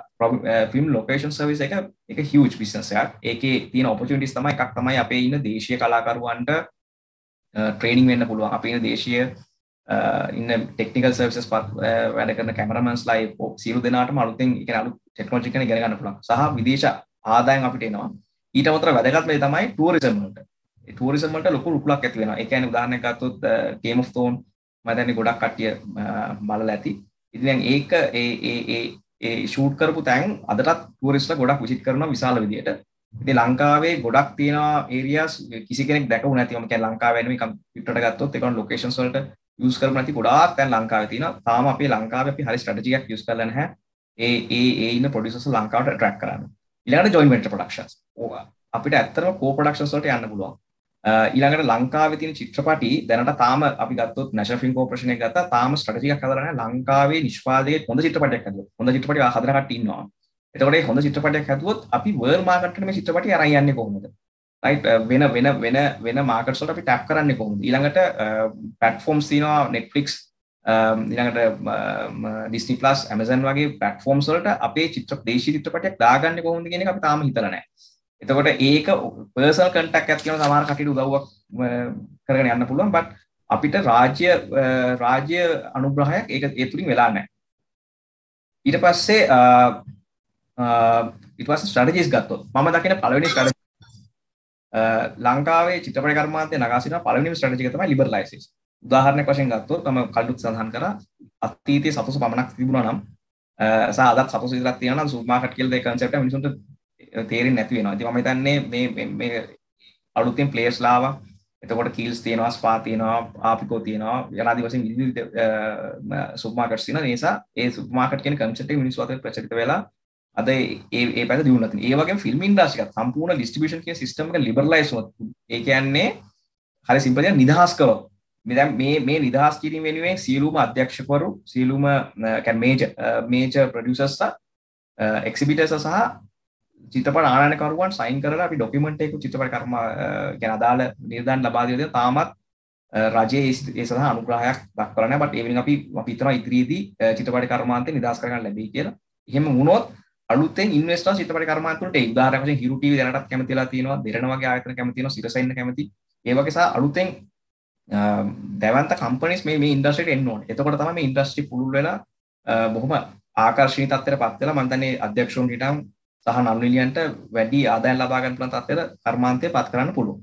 ඊළඟට දැනට පවතින කෝඩ් සිස්ටම් එක අයින් වෙන්න ඕනේ. ඒ කියන්නේ දැන් රිමූවල් ඔෆ් එක්සිස්ටිං කෝඩ් සිස්ටම් කියලා මම කියන්නේ දැන් අපි මල්ටිප්ලෙක්ස් එකකට දැන් අපේ මල්ටිප්ලෙක්ස් එකට සාමාන්‍ය අපිට තියෙන ස්ක්‍රීන්ස් 10ක් තියෙනවා නම් අපිට අඩුම තරමින් චිත්‍රපටි විවිධ වර්ගයේ චිත්‍රපටි අපිට අවශ්‍ය වෙනවා අඩුම ගානේ 10ක් 15ක් අතර ප්‍රමාණයක් මාසෙකට.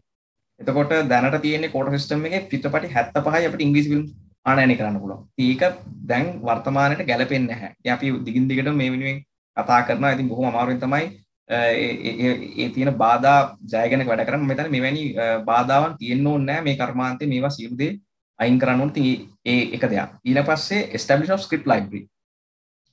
දැන් ගොඩක් අපි ගත්තොත් අපේ චිත්‍රපටි බොහොම ළඟ බලලා කරන නිෂ්පාදන තියෙන්නේ. එක්ක අපි ස්ක්‍රිප්ට් එකක් ආකාර එකක් කොපි කරනවා. අපිට හොඳ ස්ක්‍රිප්ට් ලයිබ්‍රරි එකක් නැහැ. දැන් අපි ගත්තොත් මම විශ්වවිද්‍යාලේ ඉන්න කාලේ අපි දන්නවා මේ විශ්වවිද්‍යාලවල ගොඩක් අලුත් අදහස් තියෙන කට්ටිය ගොඩක් ඉන්නවා. ඒගොල්ලන්ගේ අදහස් අරගෙන අපිට පුළුවන් ඒක ප්‍රොෆෙෂනල් ස්ක්‍රිප්ට් රයිටර් කෙනෙක් කරා ආයි ස්ක්‍රිප්ට් එකකට හරියට පරිවර්තනය කරලා ඒ කතාවන් නැවත අපේ ප්‍රොඩියුසර්ස් අතර බෙදා දීලා ඒ තුලින් හොඳ නිෂ්පාදනය ඇති කරන්න පුළුවන් නම් මම හිතනවා ලොකු පොටෙන්ෂල් එකක් තියෙනවා. මොකද දැන් හැමතිස්සෙම බිග් බජට් ප්‍රොජෙක්ට් මේ ෆිල්ම්ස් වෙන්න ඕනේ නැහැ. ෆිල්ම් එකේ බජට් එක පොඩි වුණත් කතාව හොඳ නම් කතාව ඇත්තටම මේ ගොඩක් හොඳ කතාවක් නම් ඩිරෙක්ෂන්ස් හොඳ නම් ඒක සහ මේ ජන ආකර්ෂණය ලබා ගන්න පුළුවන්. ඊට පස්සේ අපිට ඕනලා තියෙනවා දැන් තව threat එකක් අපිට තියෙනවා තමයි DVDs. දැන් මේ pirated DVDs. Pirated DVDs නිසා කර්මාන්තයට එන ප්‍රේක්ෂකයන්ගේ යම් කිසි අඩුවක් සිදු වෙලා තියෙනවා. ඉතින් ඒ සඳහාත් අපි යම් පියවර ගත යුතුයි. ඒකට pirated DVDs අයින් කරුවොත් කර්මාන්තයට වැඩි ප්‍රේක්ෂක ප්‍රමාණයක් ලබා ගන්න පුළුවන්. ඊට පස්සේ දැන් අලුතෙන් ආණ්ඩුව එක හොඳ දෙයක් කරා ඉන්ඩස්ට්‍රි එක ෆිල්ම් ඉන්ඩස්ට්‍රි එක රෙකග්නයිස් කරා. ඒ නිසා බෙනිෆිට්ස් ලැබෙනවා. ඉන්ඩස්ට්‍රීස් වලට හිමි වෙන ඉලෙක්ට්‍රිසිටි වලට හම් වෙන පාසි අපිට සිද්ධ වෙනවා. ඊළඟට මම හිතනවා ලංකාවේ වැදගත්ම දෙයක් තමයි ඩෙවලොප්මන්ට් බැංක්ස් එස්ටැබ්ලිෂ් වෙන්න ඕනේ. ඒ කියන්නේ ඩෙවලොප්මන්ට් කියන්නේ නිකන් බොරු ඩෙවලොප්මන්ට් කියන නමට නෙමෙයි. හරි ඩෙවලොප්මන්ට් බැංක්ස්. ඒක මම හිතන්නේ සිනමා කර්මාන්තයට පමණක් නෙමෙයි සියලුම කර්මාන්තවලට වැදගත් දෙයක් වෙනවා. ඉතින් එහෙම දෙයක් වුණොත් මම හිතන්නේ අලුතෙන් ලංකාවේ අලුත් ඔන්ටර්ප්‍රිනර්ස්ලා ගොඩක් ඇති වෙයි. මොකද මම හිතන විදිහට සමහර ඔන්ටර්ප්‍රිනර්ස්ලා කියන්නේ හොඳ අයිඩියාස් තියෙන කට්ටිය ඉන්නවා. ඒගොල්ලන් ඒක ඉම්ප්ලිමන්ට් කරගන්න බෑ. මම එදා කිව්වා අර පොහොර කතාව මම එදා කිව්වා. ඒ කියන්නේ පොහොර ඉන්වෙන්ට් කරනවා ලංකාවේ කෙනෙක්. හැබැයි අපි මේ ඒක නිෂ්පාදනය කරන්නේ ඉන්දියාවෙන් අපි ලංකාවට ආනයනය කරනවා ඉන්දියාවට සල්ලි දීලා. ඊට පස්සේ අට්‍රැක්ටර් එක එහෙමයි. අපි මම හිතන්නේ මම තව කතාවක් කිව්වා ස්ටෙන්ට් එක ඉන්වෙන්ට් කරලා තියෙන ශ්‍රී ලාංකිකයෙක්. හැබැයි ඒක නිෂ්පාදනය කරන්නේ වෙන රටක. ඉතින් මම හිතන්නේ අපේ ලංකාවේ තුලම මේ කියන්නේ පොටෙන්ෂල් එකක් තියෙන කට්ටියට උදව් කරන්න බැංකින් සිස්ටම් එකක් අපිට තියෙනවා නම් මම හිතන්නේ ලංකාවේ ගොඩක් ඔන්ටර්ප්‍රිනර්ස්ලා අපිට මේ එන්කරේජ් කරලා ලංකාව ඉස්සරහට යන්න පුළුවන්. අනිත් එක තමයි මම හිතන්නේ අර ශිෂ්‍යයා මූලික වෙච්ච අධ්‍යාපන රටාවක් ඇති වෙන්න ඕන. මොකද අපි ගොඩක් වෙලාවට දැන් අපි ඉල්ස් කරන කාලේ අපි කරන්නේ මමාරණ එකනේ. ඒ කියන්නේ අපි හොඳට පාඩම් කරන ඉකොනොමික්ස් උනත් මොන දෙයක් අපි පාඩම් කරන ගිහිල්ලා ඊට පස්සේ එක්සෑම් එකේ තියෙන ප්‍රශ්නේදී අර පාඩම් කරපු ඔක්කොම මෙමරයිස් කරපු ටික මමාරනවා. හැබැයි දැන් අපි ගත්තොත් ප්‍රොෆෙෂනල් එක්සෑම්ස් ස්පෙෂලි සීමා වල එහෙම ගත්තාම ඒකේ ෆයිනල් සබ්ජෙක්ටිව් টොප් සීමා කියලා කියන්නේ ඔයා ඉච්චර අවුරුදු අර එක්සෑම්ස් කරපු ලෙවල්ස් වල ඔක්කොම තිබෙන නොලෙජ් එක යූස් කරලා ඒක ප්‍රැක්ටිකලි ඇප්ලයි කරන්න කොහොමද? ඒක හරි වැදගත්. අද මම දකිනවා ගොඩක් ඔය බැංකු වලත් සමහර රාජ්‍ය අංශ වලත් ඒගොල්ලෝ හරියට අර පොතේ විදිහට තමයි යන්නේ. ඒක හරියට ඇප්ලයි කරන නොලෙජ් එක හරියට ඇප්ලයි කරන තැනේ ලොකු අඩුවක් දක්වන ලංකාවේ. ඒ නිසා අර ඉස්සරහට අපි යන්නේ නැහැ. අපි රටක් විතර ඉස්සරහට ඒ ගමන් කරන්නේ. අපි හරියට ෆ්‍රේම්වර්ක් එකේ කොටු වෙලා තිනා. මේ ෆ්‍රේම්වර්ක් එකේ කොටු වෙන්නේ නැතුව අපි හැමතිස්සෙම අලුත් විදිහට හිතුවොත් තමයි ඉස්සරහට යන්න පුළුවන්. මම බොහොම කෙටියෙන් කිව්වොත් අපි අවුරුදු 4ක් අතුලත මමයි මගේ බිස්නස් පාර්ට්නර් අපි අවුරුදු 4ක් අතර අපිට පුළුවන් වුණා මුළු ලංකාවේ නම්බර් 1 සිනමා කම්පැනි වලට පත් වෙන්න. හරි එතකොට අපි තවදුරටත් උත්සාහ කරනවා මේ ඉස්සරහටම යන්න. මම හිතන්නේ ලංකාවේ ඉන්න ගොඩක් ඔන්ටර්ප්‍රිනර්ස්ලා ඒ තත්ත්වේ උදා කරගන්න සහ ගොඩක් ඔන්ටර්ප්‍රිනර්ස්ලා ඉන්නම උදා කරගන්න පුළුවන් වෙන්නේ අවුට් බොක්ස් තින්කින් එකක් අපි ඇතුළට එන්න ඕන. අවුට් බොක්ස් තින්කින් තිබුණ නැත්නම් මේ රට අපි ඔය අර හැමදාම ඩෙවලොප්මන්ට් රටක් බවට පත් වෙනවා. මම හිතන්නේ ඒක වෙනස් කරන්න මම හිතන්නේ අපේ අධ්‍යාපන රටාවෙත් යම් වෙනස්කම් සිදු කරන්න ඕනේ. මම දන්නේ නැහැ. කියන්නේ අපි මම ඉගෙන ගන්න කාලේ අපේ තිබුණේ තනිකර පාඩම් කරලා මෙමරයිස් කරලා වමාරන සිස්ටම් එකක්. මම හිතන්නේ ඒ සිස්ටම් එක සම්පූර්ණයෙන් වෙනස් විය යුතුයි. ඒක තමයි මම කියන්නේ. බොහොම ස්තුතියි. බොහොම ස්තුතියි තුෂාන් ඔබේ අදහස් වලට ඔබ කතා කරා ගොඩාක් දේවල් රාමුන් පිටසිටීම ගැන out of the box thinking ඊළඟට liberalization ගැන ඒක විශේෂයෙන්ම සහ ඔබ හොඳ තැනකින් තව තැනක් දෙපාරක් ස්ට්‍රෙස් කරා මේ ඩෙවලොප්මන්ට් බැංකින් ගැන. ලංකාවේ ඇත්තටම ඩෙවලොප්මන්ට් බැංක්ස් තිබුණා. නමුත් අවසනාවකට පසු කාලෙක ඒ බැංක් ඇවිල්ලා නැවතත් කමර්ෂල් බැංක්ස් එහෙම නැත්නම් වාණිජ්‍ය බැංක් බවට පරිවර්තන වුණා කිසියම් අවස්ථාවකදී කිසියම් බලවේගයක් නිසා. අපි ඒ තැනින් අරගෙන අපි ආරාධනා කරමු ඊළඟට මේ ෆයිනෑන්ෂල් සෙක්ටර් එක එහෙම නැත්නම් වාණිජ්‍ය අංශය ගැන කතා කරන්න. අපි ඊළඟට ආරාධනා කරමු අපි වින්ද්‍යා ජයසේකර මැතිණියට ඇය උපසභාපතිනිය NDB Wealth Management සමාගමේ. බොහොම ස්තුතියි ප්‍රසන්න. මම විශ්වාස කරනවා මාව ඇහෙනවා කියලා. ඇහෙනවා හොඳට. අද සුබ සන්ධ්‍යාවක් හැමෝටම. අද ඇත්තටම මම කතා කරන්න බලාපොරොත්තු වුණේ මේ ෆයිනෑන්ස් සෙක්ටර් එකේ ඔල්ටර්නේටිව් ෆයිනෑන්සින් ෆෝම්ස් ටිකක් ගැන. ඒ කියන්නේ විකල්ප ආකෘති කීපයක් ගැන. මොකද සම්ප්‍රදායික ආකෘති ගැන අපි දන්නවා බැංකු ණය ගැන ඒ ඔක්කොම ගැන. ඒ නිසා පොඩ්ඩක් හිත යොමු කරන්න මේ විකල්ප ආකෘති කිහිපයක් පිළිබඳ. දැන් අපි ඇත්තටම ගත්තොත් SME සෙක්ටර් එකේ මූල්‍ය අවශ්‍යතා ඒ සමාගමේ ජීවන චක්‍රයේ හැම අධ්‍යයනකම වෙනස් වෙන්න පුළුවන්. ඒ කියන්නේ ඒ සමාගමේ ස්ටාර්ට්අප් එකේ ඉඳලා ආරම්භය, වර්ධනය, පරිණතභාවය, සංක්‍රමණය පිටවීම කියන එක්සිට් එක වෙනකම් ඒ අවශ්‍ය මූල්‍ය අවශ්‍යතා වෙනස් වෙන්න පුළුවන්. උදාහරණයක් හැටියට අපි ගත්තොත් සමාගමේ ජීවන චක්‍රය ආරම්භයේ බොහෝ වෙලාවට මේ කුඩා හා මධ්‍ය පරිමාණ ව්‍යවසායකයන් රඳා පවතින ඒගොල්ලන්ගේ පුද්ගලික ඉතුරුම් මත. නැත්නම් පවුලේ අයගෙන් හෝ මිතුරන්ගෙන් ණයට ගැනීම පොලි මුදලාලි කෙනෙක් වෙන්න පුළුවන් බිරිඳ ණයක් වෙන්න පුළුවන් ඒ වුණාට ඒ සමාගම දියුණු වීමත් සමග ඇත්තටම මේව සමාගම් ෆෝමල් channels වලට කියන්නේ විධිමත් මාර්ග සඳහා වලින් හරහා ණය ගැනීම සිදු කරනවා. ඒ කියන්නේ බැංකු හරහා මූල්‍ය සමාගම් ශුද්ධ මූල්‍ය සමාගම් මේ අතර හිතා ගන්න පුළුවන්. එතකොට මෙතෙන්දී හුඟක් වෙලාවට අපි දකිනවා මම හිතන්නේ මිස් තුෂාරත් එක්ක ගැන කිව්වා ඒ සමාගම් ඒ කුඩා මධ්‍ය පරිමාණ ව්‍යවසායකින් විසින් විශාල අභියෝග ප්‍රමාණයක් මුහුණ දෙන්න වෙනවා. ඇත්තටම සමහර දැන් අපි බැලුවොතින් සඳහන් කරලා තියෙන අභියෝග ගැන අයදුම් ක්‍රියාපටිපාටියේ සංකීර්ණතාව කියන්නේ සංකීර්ණ වැඩි කියලා. පොලි අනුපාතික වැඩි කියලා. ඒ වගේම තමයි ඒ අපකර අවශ්‍යතා කොලැටරල් අවශ්‍යතාවය හුඟක් වැඩි කියන එක. මේවට හේතු තියෙනවා ඇත්තටම. අපි බැලුවොත් අපි හිතුවොතින් කුඩා හා මධ්‍ය පරිමාණයේ ව්‍යවසාය කියන්නේ SME සමාගම් මූල්‍ය පසුකම් ලබා ගැනීමේදී ඒ තියෙන දුෂ්කර බාධක ඇති වෙන්නේ ඇයි කියලා ඒ ණය ගැතියනුයි ණය දෙන්නනුයි අතර සැලකිය යුතු තොරතුරු අසමමිතියක් තියෙනවා. ඒ කියන්නේ ইনফර්මේෂන් ඇසිමෙට්‍රි එකක් තියෙනවා. ඒ වගේම තමයි තොරතුරු වල විනිවිද භාවයක් ඇතිකමක් තියෙනවා. ඒවත් තව කාරණයක් ගත්තොත් ඇත්තටම මේ කාරණේට එක හේතුවක් තමයි දුර්වල මූල්‍ය කල්පනාකරණය. ඒ වුණාට පැහැර හැරීමේ ඉහළ අවදානමකුත් අපි මේ සෙක්ටර් එකෙන් දකිනවා. දැන් උදාහරණයක් හැටියට ගත්තොත් 2005 Ministry of Enterprise Development and Investment Promotion එකේ මතින් කුඩා හා මධ්‍ය පරිමාණ ව්‍යාපාර කෙරෙහි විශේෂ අවධානයක් යොමු කරමින් ලංකාව තුළ ව්‍යවසාය පහසුකම් සංවර්ධනය කිරීම ප්‍රවර්ධනය කිරීම සඳහා SME බැංක් කියලා බැංකුවක් විවෘත කරා. හැබැයි අවුරුදු 3ක් වගේ නේ 2007 වෙනකොට මේ බැංකුව ලංකාපුත්‍ර බැංකුවත් සමග මර්ජ් කරන්න උනා.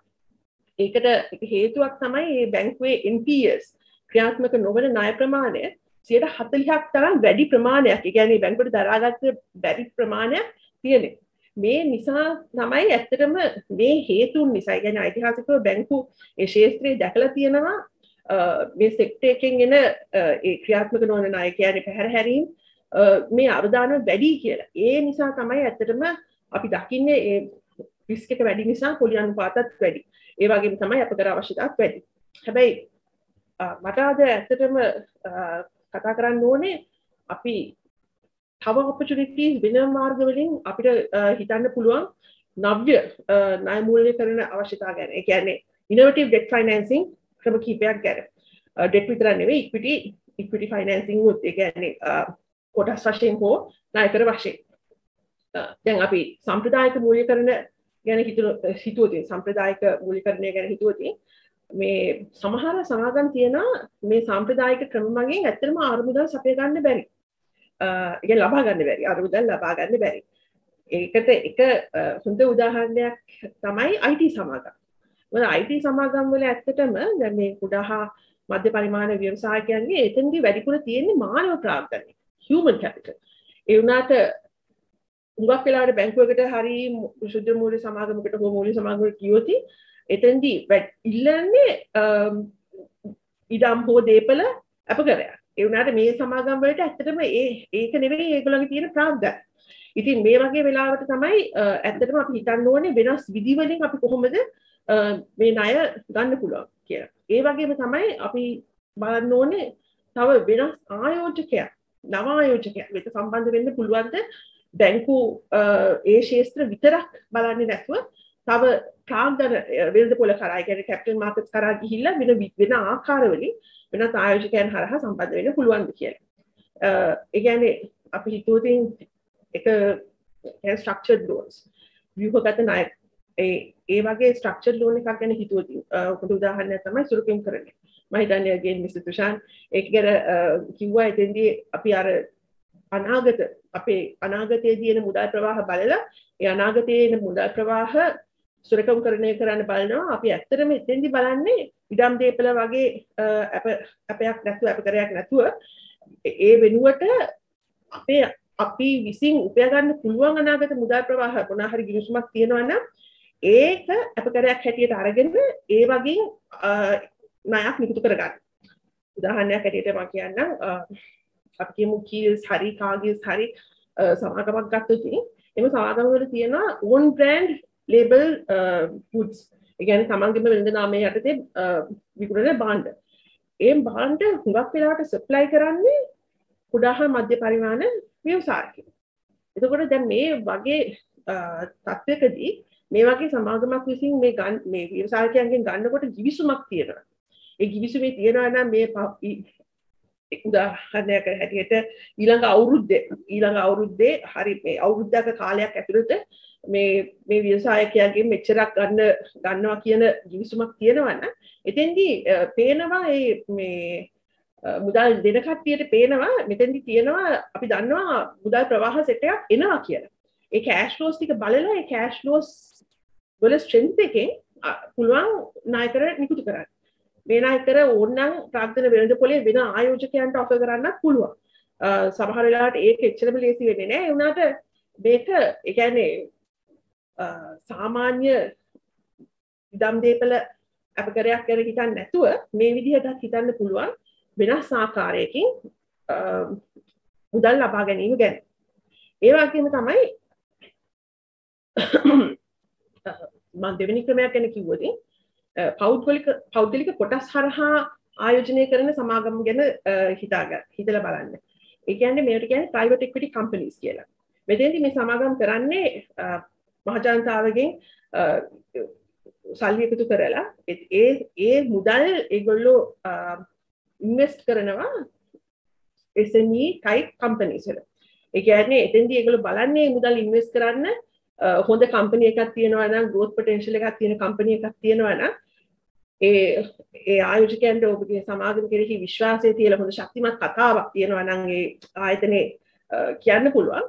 එතකොට ඒගොල්ලෝ ඒ සමාගමේ ඉන්වෙස්ට් කරනවා. එතෙන්දී ඉන්වෙස්ට් කරන්නේ ණයක් හැටියට නෙවෙයි කොටස් හිමිකරුවන් වශයෙන්.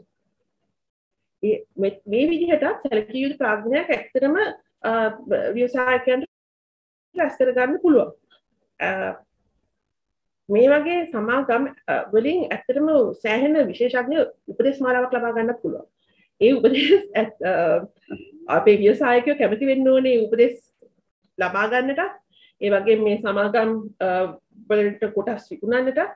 ඒ වගේම හුඟක් වෙලාවට මේ සමාගම් මොකද තමන් ඒගොල්ලන්ටත් ඕනේ ඒගොල්ලන්ගේ සල්ලි වලින් ලැබෙන ලාභාංශ වැඩි වෙනවා දකින්න. ඒක නිසා ඒගොල්ලෝ හුඟක් වෙලාවට බෝඩ් සීට් එකක් ඉල්ලන්න පුළුවන්. ඒ වුණාට ඇත්තටම එතෙන්දී ඔබ්ජෙක්ටිව්ස් මේ ව්‍යවසායකයාගේ සහ මේ වගේ ප්‍රයිවට් ඉක්විටි සමාගමක ඔබ්ජෙක්ටිව් සමානයි. ඔබ්ජෙක්ටිව් එක දෙන්නටම කම්පැනි එක ඒ කියන්නේ තමගේ සමාගම ඉන්වෙස්ට් කරන සමාගම හොඳට කරන්න ඕනේ. හොඳට කරේ නැත්නම් ආයෝජකයාගේ ලාභාංශත් නැහැ. ව්‍යවසායකයාට කොහොමත් ඒ ව්‍යවසායකයාගේ සමාගම. ඉතින් දෙන්නගේම දෙන්නටම ඕනේ ඒ සමාගම සාර්ථක වීම. ඒක නිසා මේ ප්‍රයිවට් ඉක්විටි ඉන්වෙස්ට්මන්ට්ස් තවත් මාර්ගයක් මේ ව්‍යවසායකයන්ට මුදල් රැස් කර ගැනීමට. අවසාන වශයෙන් මට හඳුන්වා දෙන්න ඕනේ ඇත්තටම දැන් ව්‍යවසායකයන්ට කොළඹ කොටස් පොඩි ව්‍යවසායකයන්ට SME type ව්‍යවසායකයන්ට කොළඹ කොටස් වෙළඳපොලේ ලයිස්තුගත කරන්නත් වරප්‍රසාද තියෙනවා. මේක ඉස්සර තිබුණේ නැහැ. දැන් අලුතෙන් තියෙනවා 2018 මගේ මතකයේ හැටියට 2018 ඉඳලා Empower board එක කියලා අලුත් ක්‍රමයක් කොළඹ කොටස් වෙළඳපොළ විසින් ඉන්ට්‍රොඩියුස් කරලා තියෙනවා. මේ Empower board එක ඩෙඩිකේට් වෙලා තියෙන්නේ Empower board එකේ ලයිස්තුගත කරන්න ඕන නම් මේ SME කෙනෙක්ට තියෙන්න ඕනේ ප්‍රකාශිත ප්‍රාග්ධන. ඒ කියන්නේ ස්ටේටඩ් කැපිටල් එක මිලියන් 25යි. මිලියන් 25යි දැන් අපිට ඕන නම් ඇත්තටම ඉස්සර කොළඹ කොටස් වෙළඳපොලේ ලයිස්තුගත කරන්න ඕන නම් මේන් බෝඩ් එකට යන්න අපි ප්‍රකාශිත ප්‍රාග්ධන ස්ටේටඩ් කැපිටල් එක මිලියන් 500ක් හදෙන්න ඕනේ. දැන් ඊට වඩා සෑහෙන පේනවා එතන වෙනස මිලියන් 500 කම්පැනි එකක් නෙවෙයි මිලියන් 25ක කම්පැනි එකක් වුණත් මේ SME බෝඩ් එක කියන්නේ Empower බෝඩ් එක හරහා ලයිස්තුගත කරන්න පුළුවන්. ඒ ලයිස්තුගත කරනවා කියලා කියන්නේ දැන් අර ප්‍රයිවට් ඉන්වෙස්ටර් කෙනෙක් හැටියට නෙවෙයි මෙතනදී මුළු මහ ජනතාවටම ඉන්වයිට් කරනවා තමයි කම්පැනි එකේ ඇවිල්ලා කොටස් හිමිකරුවන් වශයෙන් ඉන්වෙස්ට් කරන්න කියන්නේ. මෙතෙන්දී ඇත්තටම වාසි කීපයක් තියෙනවා. මොකද හිතුවොත් සමාගම පිළිබඳ මහජන මතයක් ඉහළ නැංවෙනවා. අනිත් එක සමාගමේ වෙළඳ නාමය සමාගම ගැන දැනුවත්භාවය වැඩි වෙනවා. ඒ විසිබිලිටි එකක් හම්බ වෙනවා සමාගමට. මේ දෘශ්‍යතාවය වැඩි වෙනවා. මේ දෘශ්‍යතාවය වැඩි වෙන එකේ කුළුල් ඒ කියන්නේ ෆන්ඩින් ඔප්ෂන්ස් උත් වැඩි වෙනවා. අර මුදල් ලබා ගැනීම සඳහා විකල්ප මාර්ග සෑහෙන ප්‍රමාණයක් ගන්නවා. මොකද මෙතෙන්දී දැන් සමාගම ඊට වඩා බ්‍රෑන්ඩ් විසිබිලිටි එකක් තියෙන නිසා. ඒක නිසා උපාය මාර්ගික ආයෝජකෙක් ඒ කියන්නේ ස්ට්‍රැටජික් ඉන්වෙස්ටර්ස්ලා උනත් ඇට්‍රැක්ට් කරගන්න පුළුවන් මේ සමාගම් වලට. මේ තමයි මට ඇත්තටම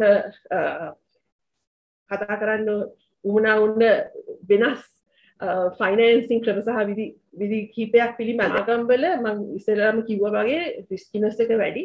ඒ අවදානම වැඩි වෙන්න වෙන ඒ අවශ්‍ය අපකර පොලි අනුපාතික වැඩි වෙනවා. ඒක නිසා ඒකට ඉන්නවා වෙනම ඉන්වෙස්ටර්ස්ලා ආයෝජකයන් පිරිසක් ඒ අවදානම ගන්න කැමති. අන්න ඒ ආයෝජකයන්ට මේ ඉඩ පාදන්න ඕනේ තමගේ සමාගමේ ඉන්වෙස්ට් කරන්න. බොහොම ස්තුතියි මේ තමයි මම කියන්න උත්සාහ කරේ. බොහොම ස්තුතියි ඔබතුමීට. අපි පටන් අරගෙන සම්ප්‍රදායින් පිටත කොහොමද ඉන්වෙස්ට්මන්ට් ඔපචුනිටිස් බලන්නේ කියලා වෙලා තොරතුරු වල විනිවිදභාවය නැතිවීම ගැන කතා කරා. දුර්වල මූල්‍ය කර්මනාකරණයෙන් පටන් අරගෙන එම්පවර් බෝඩ් එකට යනකම් අපි කතා කරා. ඊළඟට මම ආරාධනා කරනවා නැවතත් TM ජයසේකර මැතිතුමාට කතා කරන්න සෞඛ්‍ය සහ ඇඟලුම් ශාස්ත්‍රය පිළිබඳව මේ සම්බන්ධයෙන් කතා කරන්න. ඔබට විනාඩි 4ක 5ක පමණ කාලයක් අරගෙන මේ සම්බන්ධයෙන් අපිට කෙටි පැහැදිලි කිරීමක් කරන්න. බොහොම ස්තුතියි. මේ ගොඩක් කට්ටිය කතා කරා සාකච්ඡා කරා. ඉතින් මම වැඩි ලොකු දෙයක් කියන්න බලාපොරොත්තු වෙන්නේ නැහැ. මම බලාපොරොත්තු වෙන්නේ මම ඔබට අඳුනලා දුන්නා මේක ඉස්සර අර ඒබල් කියන මහත්මයාගේ ප්‍රොෆෙසර්ගේ වෙක්ටර්ස් තුන දෛශිකයන් තුන මේ කවුද අපේ කාටද අපි මේක සපයන්නේ, අපි ඒවට සපීම සඳහා කුමක්ද කරන්නේ, ඒකට කරන ක්‍රමවේද මොනවද කියලා. ඉතින් මෙන්න මේ තුන වෙනස් කිරීමෙන් අපිට පුළුවන් ඒ අපේ දැනට තියෙන බිස්නස් වලින් ඒ ඇතුලේ මේ රාමුවෙම වෙනස්කම් කිරීමෙන් අපේ වැඩ කටයුත්ත කරගන්න. ඉතින් මේ ඔයගොල්ලෝ දන්නවා ඇති මේ ෆ්‍රෙන්ච් කම්පැනි එකක් තිබුණා LVMH කියලා. ඒගොල්ලෝ ඔය හරිගස්සගෙන හිටියේ පර්ෆියුම්ස් සුවඳ විලවුන්. ඉතින් ඒගොල්ලෝ බලාපොරොත්තු වුණු සුවඳ විලවුන් වල තියෙන ඉල්ලුම ටික අඩු වුණා. මොකද මේ කොවිඩ් සිටුේෂන් නිසා මිනිස්සුන්ගේ එළියට බැහිම අඩු වුණු නිසා. ඉතින් පස්සේ ඒගොල්ලෝ ඒක වෙනස් කරා. hand sanitizers හදන්න, අත් සෝදන sanitizer හදන්න. ඒ විදිහටම ඔය අපෙරල් කරන කට්ටිය පාවිච්චි කරා ඒගොල්ලන්ගේ ෆැක්ටරිස් වලින් මූණු ආවරණ හරි ගස්සන්න. මූණු ආවරණ අපේ ලංකාවේ මාස් කම්පැනි එක ඒ වැඩේ සම්බන්ධව ඉතාමත්ම හොඳට කරා. චීන ඉතාමත්ම විශාල ආකාරයෙන් ඒක කරනවා. ෆේස් මාස්ක් අපි ගොඩාක් ගෙන්න ගන්නේ දැනට චීනේ. ඉතින් මේ මොකක්ද අපි මේ ඉතින් මේ වෙනස් කිරීම කරන්න පුළුවන්. අර කවුද කුමක්ද කෙසේද කියන දෛශකයන් තුන වෙනස් කිරීම. ඉතින් මේ වගේම තවත් අත්‍යවශ්‍ය දේවල් තියෙනවා opportunities. මේ කොරෝනා වෛරස් එකත් එක්ක අවුරුදු 3ක් තිබිලා ලැබුණු මේ hand sanitizers වගේ face mask වගේම ventilators ඔය පොඩි companies අපි ගාව තියෙන වැඩ කරන කට්ටියට පුළුවන් මේ ඔක්සිජන් අවශ්‍ය කරන ඔක්සිජන් නිෂ්පාදනය කිරීම සඳහා පොඩි separators හරි ගන්න. ඉතින් මේ ventilators වලින් මේ වැඩ කටයුත්ත කරගෙන යන්න පුළුවන්. ඒ වගේම තමයි අවශ්‍ය වෙන beds ඇඳන් patients තියාගන්න. ඒකට ලොකු බිල්ඩින් තියෙන කට්ටිය පාවිච්චි නොවන හෝටල් කාමර දැනට තියෙන පාවිච්චි කරන්න පුළුවන්. මේ වගේ යන පාරක් තියෙනවා එක හෝටලයක්. ඒක පහුගිය කාලේදී හෝටලේ පාවිච්චි කරන ටුවරිස්ට්ලා ටිකක් අඩු වුණා. ඉතින් ඒගොල්ලෝ වහාම ඒක කන්වර්ට් කරා මේ ඇඳන් හෙල්ත් වැඩ සඳහා පාවිච්චි.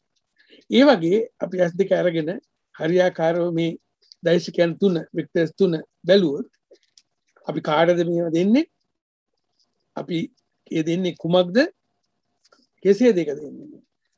ඒ වෙක්ටර්ස් තුන වෙනස් කිරීමෙන් අපේ තියෙන බිස්නස් එකම අපිට පුළුවන් වෙනවා තව ඉතා හොඳට ඒකෙන් වැඩක් ගැනීම සඳහා. ඉතින් මම බලාපොරොත්තු වෙන්නේ ඔයගොල්ලෝ මේ අපේරල් සෙක්ටර් එක කියන්නේ අපේ ඇඟලුම් කර්මාන්තය ලංකාවේ තිබුච්ච තාමත් විශාල කර්මාන්තයක්. ඒක ගොඩාක් කරා ඔය පොඩි අය පාවිච්චි කරමින් වැඩ කටයුතු. ඉතින් ඒගොල්ලන්ට ලොකු ප්‍රශ්නයක් ආවා මේ කොවිඩ් සිටුේෂන් එක නිසා.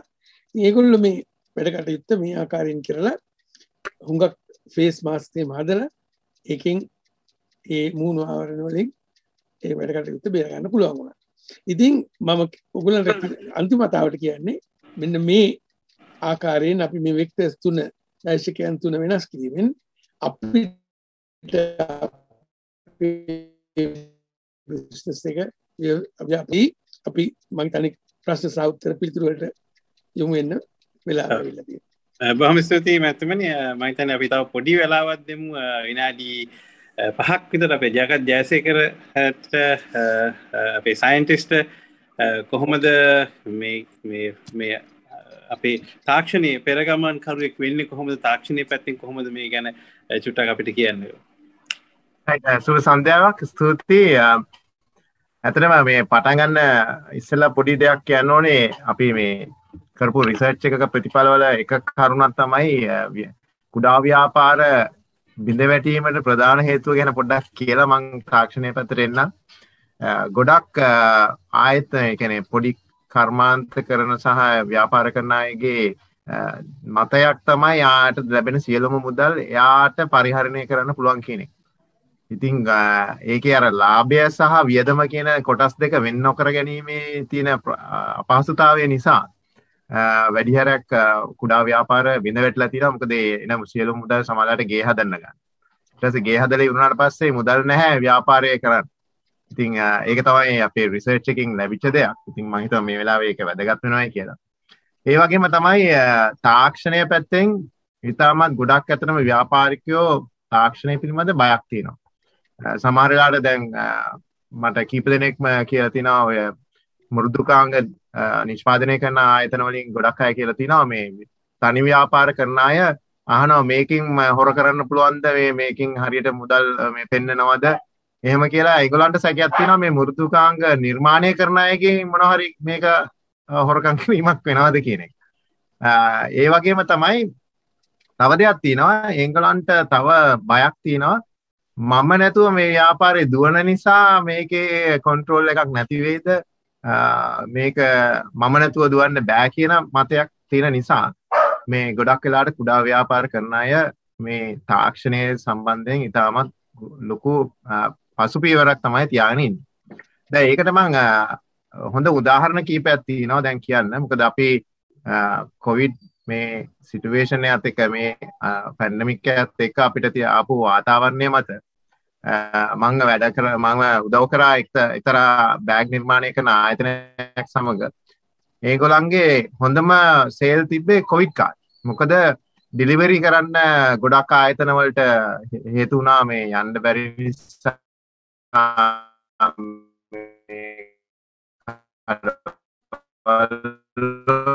ඩිලිවරි කරන්නට ආව ඕඩර්ස්. හැබැයි මේකේ ඒගොල්ලන්ගේ සාර්ථකත්වය වුණේ මම උදව් කරා ඒගොල්ලන්ට වෙබ්සයිට් එකක් සෙටප් කරලා අන්තර්ජාලයේ Google එකේ අපි ටයිප් කරාම bags delivery bags කියලා ඒගොල්ලන්ගේ නම එන විදිහට ඒ තාක්ෂණික පහසුකම් අපි පාවිච්චි කරා. එතකොට වෙබ් අඩවියක් සහ ඒ බෑග් සම්බන්ධයෙන් තිබිය යුතු විස්තර ඒ වෙබ් අඩවියේ අපි අන්තර්ගත කරා. එතකොට කෙනෙක් දැන් උදාහරණයකට ඒ ආයතනයේට බැරිස්ටා එතකොට බ්‍රෙඩ් ටෝක් ඒ වගේ ආයතන වලින් කෝල් කරලා අපි වෙබ්සයිට් එක බලුවා ඒකේ විස්තරයක් ගන්න කොහොමද විස්තර කියන එක සම්බන්ධ. ඒ වගේම තමයි ඒක කුඩා ආයතනයක් වුණාට මම ඒගොල්ලන්ට කිව්වා ක්‍රමවේද හදාගන්න කියලා තාක්ෂණය පාවිච්චි කළා. දැන් ඕඩර් එකක් ප්ලේස් කරනකොට කොහොමද ඒ ඕඩර් එක ප්ලේස් කරන්නේ ඒවට අවශ්‍ය තොරතුරු කොහොමද දාගන්නේ. ඒතර ඒ සම්බන්ධයෙන් ඒගොල්ලන් මාකටිං මැනේජර් කෙනෙක් වගේ කෙනෙක්ව පත් කරලා එයාට WhatsApp හරහා එයාට තොරතුරු තියෙනවා. ඒතර එයාගේ ප්‍රශ්නයක් අහපු ගමන් ඒකට විස්තර දෙන්න ඒ විස්තර මුලින්ම හදලා තිබ්බා. ඉතින් දැන් මම මේ උදාහරණයක් කිව්වේ ඒ ආයතනයේ හොඳම සේල්ස් සහ ඒ ආයතනයේ විසීම කාලය තමයි මේ වහලා තිබ්බ කාලය. ඒතර දැනටත් ඒ ආයතනයේට ඕඩර්ස් එනවා. ඉතින් ඒකට හේතු උනේ තාක්ෂණය පාවිච්චි කරපු නිසා. මොකද ඒ ආයතනයේ තියෙනවයි කියලා කිසිම කෙනෙක් දන්නේ නැහැ. මේ ලංකාවේ මෙච්චර හොඳට බෑග් මහලා නිර්මාණය කරන්න පුළුවන් කියන එක කවුරුත් දන්නේ නැහැ ලංකාවේ. හැබැයි අර වෙබ් අඩවියක් සමග සහ ඒ සම්බන්ධව ඒ අවශ්‍ය ස්ථානවලට ඒ තොරතුරු යැවීමෙන් මේ ආයතනයට පුළුවන් වුණා ඒගොල්ලන්ගේ සර්විසස් එහෙම නැත්නම් ඒගොල්ලන් නිෂ්පාදනය කරන බෑග් පිළිබඳ විස්තර ඒ අවශ්‍ය පුද්ගලයාට අවශ්‍ය වෙලාවට ලබා ගන්න. ඒකට තාක්ෂණය කියන එක දැන් ගොඩක් වෙලාවට සමාජලාට කුඩා කර්මාල තියන අය කියන්නේ අපිට මට වෙලාවක් නෑ ඔයාට මේ විනාංගු කරන්න මට තව IT ළමයෙක්ව ගන්න බෑ එහෙම කියන පාතාරණයක් එනවා. ඉතින් ඇත්තටම අපි බලන්න ඕනේ කුඩා ව්‍යාපාර කරන සහ ඒවා සම්බන්ධව නියැලී ඉන්න අයට මම කියන්නේ තමන්ගේ සමහරවිට පුතාට පුළුවන් මේ උදව් කරන ඔය දේ කරන්න. සමහරට එහා ගෙදර පුතෙක් ඉන්න පුළුවන් මේ තාක්ෂණය පිළිබඳව උදව් කරන්න. මොකද අද තරුණ පරපුර සෑහෙන දැනුම්නේ අපිට අවශ්‍ය දේ මොකක්ද කියන එක කියා ගැනීම හැකියාව තියෙනෝනේ. අපේ ආයතනයේ මේවා තමයි කරන්නේ. මේ විස්තර තමයි තිබිය යුත්තේ. මේවා තමයි මිල ගණන්. මේවා අප්ඩේට් කරලා මට මේ වෙබ් ආර්ටිකල් එකක් හදලා දෙන්න. එහෙම කියලා කිව්වහම අද අපිට කරගන්න පුළුවන්.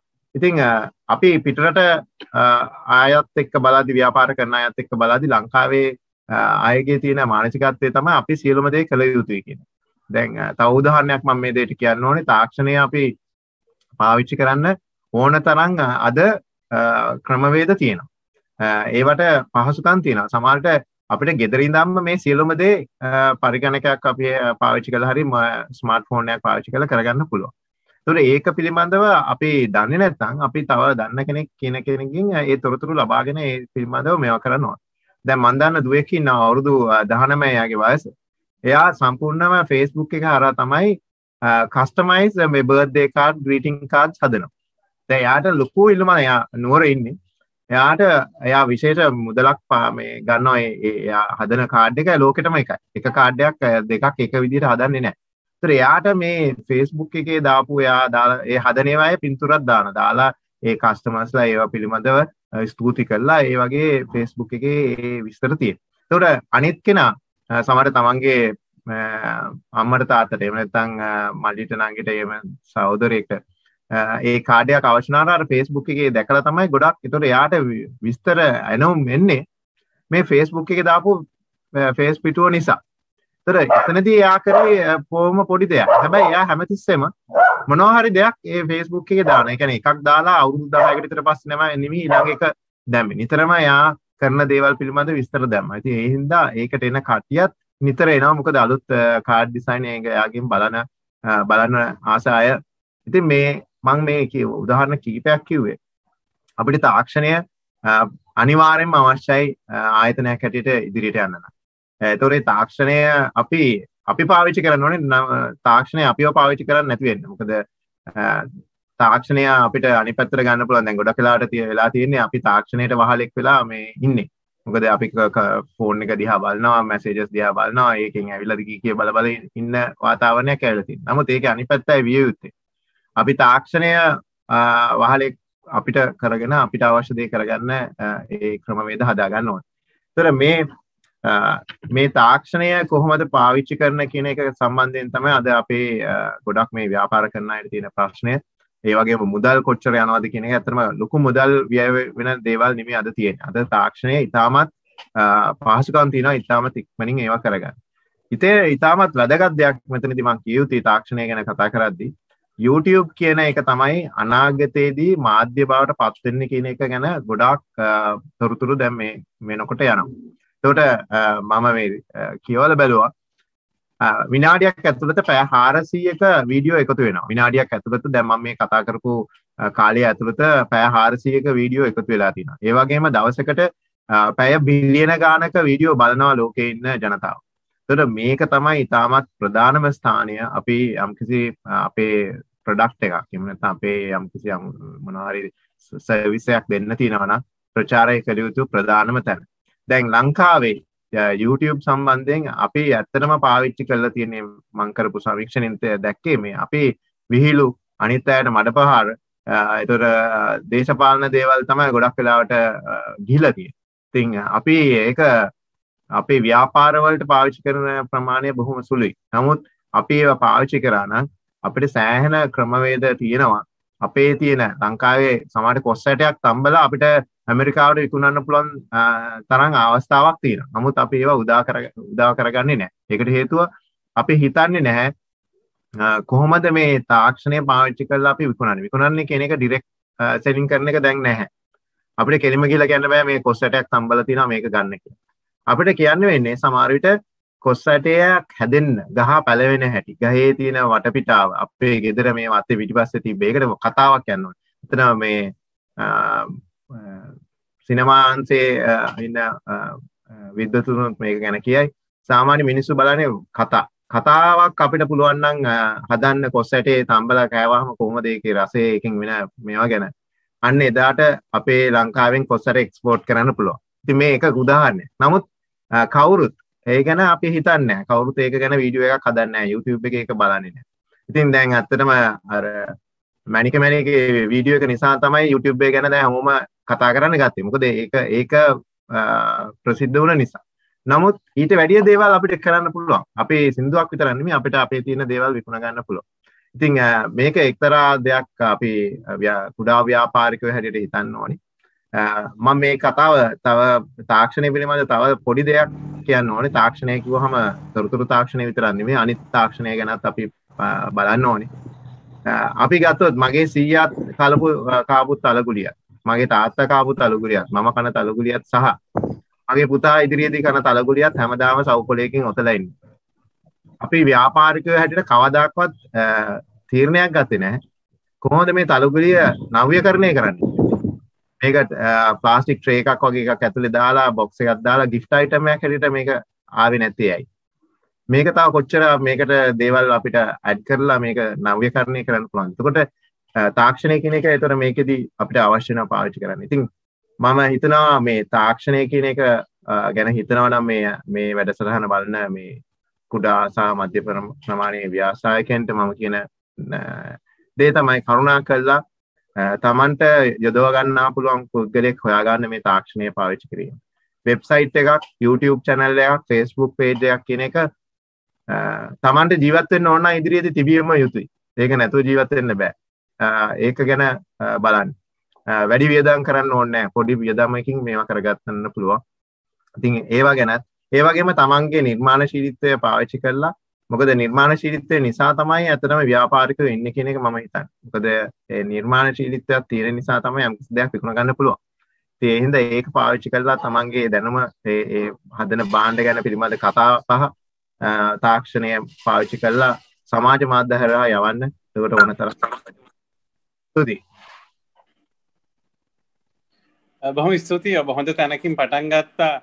ව්‍යවසායක හා ව්‍යාපාරය කියන්නේ එකක් නෙවෙයි දෙකක් කියන එක. මේක ගොඩක් අය වරද්දගත්ත තැනක්. ඔබේ පාරේෂණයනොත් නැවත නැවතත් සනාථ වෙච්ච දෙයක්. එතනින් පස්සේ අපිට ඔබ කිව්වා ඩිජිටල් විසිබිලිටි කියන්නේ ඊළඟට අපි කතා කරා ඩිරෙක්ට් සෙලින් නැතුව කොහොමද ස්ටෝරි ටෙලිං. ඊළඟට යන්න තියෙන අපේ ක්වෙස්චන් ආන්සර් කියන්නේ අපේ ප්‍රශ්න වාර්තයට ඊට කලින් පොඩි විනාඩි කිහිපයක් අපි හිතුවා මේ ඔඩියන්ස් එකේ ඉන්න කෙනෙක්ට දෙන්න. මහාචාර්ය සුනේත්‍රා මෙතනිය මේ මම හරි කැමතියි අර මුලින්ම කතා කරපු ජයසේකර මහත්මයා කියපු දෙයට යමක් එකතු කරන්න. කාටද දෙන්නේ, කුමක්ද කරන්නේ, ක්‍රමවේදය මොකක්ද කියන එකට. ඒක තමයි competitive advantage ගන්න පුළුවන් products. එහෙම නැත්නම් තරගකාරීත්ව වාසි ගන්න පුළුවන් products හඳුනාගෙන අපිට ආවේනික වූ ක්‍රමවේද හරහා නිෂ්පාදකයන් නැත්නම් සුළු හා මධ්‍ය පරිමාණ කර්මාන්තකරුවන් යොමු වුණොත් අර දැන් කතා කරපු තාක්ෂණය සරල තාක්ෂණය යොදාගෙන මොකද අපි සම්පත් අපි දියුණු වෙමින් පවතින රටක් ඒ නිසා අපිට මහා පරිමාණ දියුණු වෙච්ච රටවල් එක සංසන්දනය කරනකොට අපිට ඒ තරමටම විශාල සම්පත් නැහැ. ඒ නිසා අපිට තියෙන සම්පත් වලින් උපරිම ප්‍රයෝජන ගන්නට නම් අර මේ දැන් කතා කරපු මහත්මයා කතා කරේ කොස්සට මම දැන් මේ දවස්වල ජීවත් වෙන්නේ කැනඩාවේ අතටම ලංකාවේ මිනිස්සු හිතන්නේ නැහැ සුළු පරිමාණ කර්මාන්තකරුවෝ පවා හිතන්නේ නැති දෙයක්. දැන් අපි මේ රටේ භාණ්ඩ ගන්නකොට දැන් කොස් ගන්නවා අපි මම දන්නවා අපේ ලංකාවේ දකුණු පළාතේ එක ව්‍යවසායකෙක් හිටියා මේ කොස් ඩිහයිඩ්‍රේට් නොකර අමු කොස් හැටියට මේ ඒක දියුණු රටවල් වලට එවපු අය හිටියා. නමුත් එයා ෆේල් වුණා. ඒකට මූලිකම හේතුව හැටියට හඳුනාගත්තේ එයා මේ රටවල් වල ඉන්න අයගේ මේ ඩිමෑන්ඩ් එක එහෙම නැත්නම් ඒ අයගේ ඉල්ලුම කොහොමද ඇති වෙන්නේ කියලා තේරුම් ගත්තේ නැති එක. ටේස්ට් එක තේරුම් ගත්තේ නැති එක. ඉස් කරලා විදිහටම කන්න පුළුවන් ආකාරයට එක්ස්පෝර්ට් කරනවා. ඉතින් මේ කියන මෙන්න මේ වගේ එක්ස්පෝර්ට් ඉන්ඩස්ට්‍රීස් දැන් අපේ ලංකාවට මූලික වශයෙන්ම මට හිතෙනවා ප්‍රශ්න වෙලා තියෙන්නේ ඩොලර් හිඟකම නැත්නම් විදේශ විනිමය හිඟකම. ඉතින් මේ විදේශ විනිමය ගෙන්නන්න ලංකාවේ කොඳුනාරටිය වගේ වැඩ කරන සුළු හා මධ්‍ය පරිමාණ කර්මාන්තකරුවන් මේ වෙළඳපොළ අවස්ථා විශේෂයෙන් තරංගකාරීත්ව වාසි ලබා ගත හැකි වෙළඳපොළ අවස්ථාවලට යොමු වීම සිදු විය යුතුයි කියලා මමත් හිතනවා. මම විශ්වාස කරනවා. ඒ නිසා ඒ තරංගකාරීත්ව වාසි ලබා ගත හැකි අපේ ලංකාවට ආවේනික වූ අපිට යුනීක් වෙච්ච නිෂ්පාදන සොයාගෙන ඒ නිෂ්පාදන වලට නිෂ්පාදන ආශ්‍රිත කර්මාන්ත වලට යොමු වීමක් සිදු වුණොත් මීට වඩා විදේශ විනිමය ලබාගත හැකි සුළු හා මධ්‍ය පරිමාණ කර්මාන්තකරුවන් බිහි වෙන්න අපිට පරිසරය සකස් කර ගන්න පුළුවන් වෙයි කියලා මම විශ්වාස කරනවා. අනිත් එක මම කැමති තවත් එකතු කරන්න මේ විද්වත් මණ්ඩලය විසින් සාකච්ඡා කරපු කාරණේට තවත් දෙයක්. අපි හැමෝම දන්නවා කැනඩාවේ ප්‍රධාන වශයෙන් තියෙන මම මේක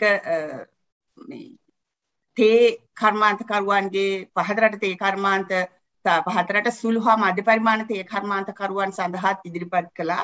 ඔවුන්ට බහුතරයක් මේක පාවිච්චි කරා. දැනට ඔවුන් ඉතා දියුණු මට්ටමකට ඔවුන්ගේ කර්මාන්ත ගෙනාව නිසා මම දැක්ක ප්‍රධාන දේ තමයි අපි දන්නවා නයගරා කියන්නේ ලෝක ප්‍රසිද්ධ දියැලක්. මේ නයගරා දියැල් හරහා ඔබ නොදන්නවා ඇති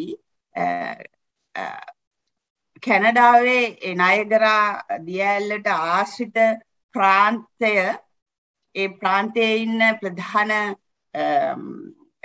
සිටි කවුන්සිල් එක එහෙම නැත්නම් නාගරික කවුන්සලය ප්‍රධාන ජීවනෝපාය නැත්නම් ප්‍රධාන ජීවන ආර්ථික මධ්‍යස්ථානයේ හැටියට නයගරා දියැල සකස් කරගෙන තියෙනවා. දවසකට ඒගොල්ලෝ ඩොලර් ලක්ෂයකට වඩා සොයනවා වෙන දියැල හරහා. නයගරා බලන්න ඒගොල්ලෝ මේ අපිට කොච්චර දියැලි තියෙනවද? නයගරා බලන්න සංචාරකයෝ මේ කොවිඩ් තිබුණත් ඒත් එනවා. මෙහෙට ගොඩාක් රෙස්ට්‍රික්ෂන්ස් තියෙනවා මේ දවස්වල සංචාරකයන් ගෙන්නන්න. ඒ නිසා සංචාරකයන් අඩු වෙලා තිබුණා. මේක මහා විශාල ව්‍යාපාරයක් හැටියට නයගරා සකස් කරගෙන ඉවර එකම එක දියැල මූලික වශයෙන් තියෙන. දියැලි පොඩි පොඩි තියෙනවා යම් ස්ථානවල. ඉතින් මේ දියැල බලන්න එන සංචාරකයන්ගෙන් ඔවුන් මුදල් ගන්න විවිධ ක්‍රම පාවිච්චි කරලා. නයගරා උඩ ඉඳන් යටට පෙන්නන්න ක්‍රේන් එකක් වගේ එකකින් ඩොලර් 20ක් ගන්නවා. උමගක් තියෙනවා උමගෙට ගන්න ඩොලර් 20ක් ගන්නවා. ඊට පස්සේ මේ බෝට්ටුවක් තියෙනවා බෝට්ටුවේ නැගලා ගිහලා නයගරා පෙරන්න තව ඩොලර් 20ක් ගන්නවා. තව ලොකු බිල්ඩින් එකක් හදලා තියෙනවා. ඒ බිල්ඩින් එක උඩ නැගලා ඒතෙන්ට උඩට ගිහිල්ලා නයගරා බලන්න තව ඩොලර් 20ක් ගන්නවා. වතුරුංචිලාවක් වගේ එකක් තියෙනවා. ඒක බලන්න තව 20ක් ගන්නවා. තව ලොකු ඩබල් ඩෙකර් එකක් දාලා තියෙනවා. ඒකේ නයගරා වටේ ට්‍රිප් එකක් එක්කන් යන තව 20ක් ගන්නවා. මේ විදිහට එක්කෙනෙක්ගේ ඩොලර් ගියාම ඩොලර් 50ක් 60ක් 100ක් ගන්නවා. ඉතින් මේ ඒ කියන්නේ ඒගොල්ලෝ ඒ Tamanට තියෙන ස්ථානය මේ මාකට් කරලා ස්ථානය විවිධ විදියට විකුණලා. ඉතින් මම දකින්නේ මේකම අපිට පාවිච්චි කරන්න පුළුවන් මේ අපේ මේ අර ප්‍රොෆෙෂනලින්ගේ කතාවට මම එකතු කිරීමක් කරනවා මේ ටුවරිසම් කියන මාකට් එකේ අපිට යුනීක් ප්‍රොඩක්ට්ස් හඳුනගෙන හොඳ ස්ට්‍රැටජිස් හදා ගන්නවා නම් තරංගකාරීත්ව වාසි ලබා ගත හැකි ස්ට්‍රැටජිස් හඳුනා ගැනීමක් සිදු කරනවා නම් මට හිතෙනවා අපේ සුළු හා මධ්‍ය පරිමාණ කර්මාන්ත හිමියන්ට මීට වඩා වැඩි ආදායම් ගන්න පුළුවන් ලාභදායී නිෂ්පාදන වලට යොමු වෙන්න පුළුවන් කියලා තමන්ගේ තියෙන සම්පත් බොහොම ස්තුතියි ප්‍රොෆෙසර් සුනේත්‍රාය. මම දැන් ලොකු හොඳ අදහස් දැක්වීමක් දැක්වුවා. හරිම වැදගත් ඒ කරුණු කාරණා ටික මේ කැනඩාවේ සිට අමතලා ස්තුතිවන්ත වෙනවා අපිට අදහස් දැක්වීම ගැන. ඔය පැත්තේ තොරතුරු කොහොමද මැඩම්? මේ දවස්වල ෆෝල් එක. අය කවුරුද එන්නේ ආයේ මේ පැත්තට අපි බලන්න. දෙසැම්බර් 12ම එනවා. right madam. Thank you very much. අපි මේ ප්‍රශ්න සහ උත්තර වලට යමු නේද? අපි අනිත් ප්‍රශ්න සහ උත්තර වලට ප්‍රශ්න තියෙනවා නම් අහන්න පුළුවන් අපිට. මම හිතන්නේ යම් කිසි කාල සීමාවක් එන් කළා තියෙනවා. ඔව් ලින්ක්ඩින් හරහා එවල තිබුණා මේ ප්‍රශ්න වගේක්. මම ඒක ඔබට කියන්නම්. ඒගොල්ලෝ අහලා තිබුණා දැන් අර අපේ පළවෙනි කොවිඩ් එක එනකොට රැල්ල එනකොට ගොඩක් ඔය අපේ නව නිර්මාණ නව නිපැවුම් ගොඩක් දිහි වුණානේ. අපේ රොබෝලා හැදුවා, ඒ වගේ නිර්මාණ ගොඩක් හැදුවා.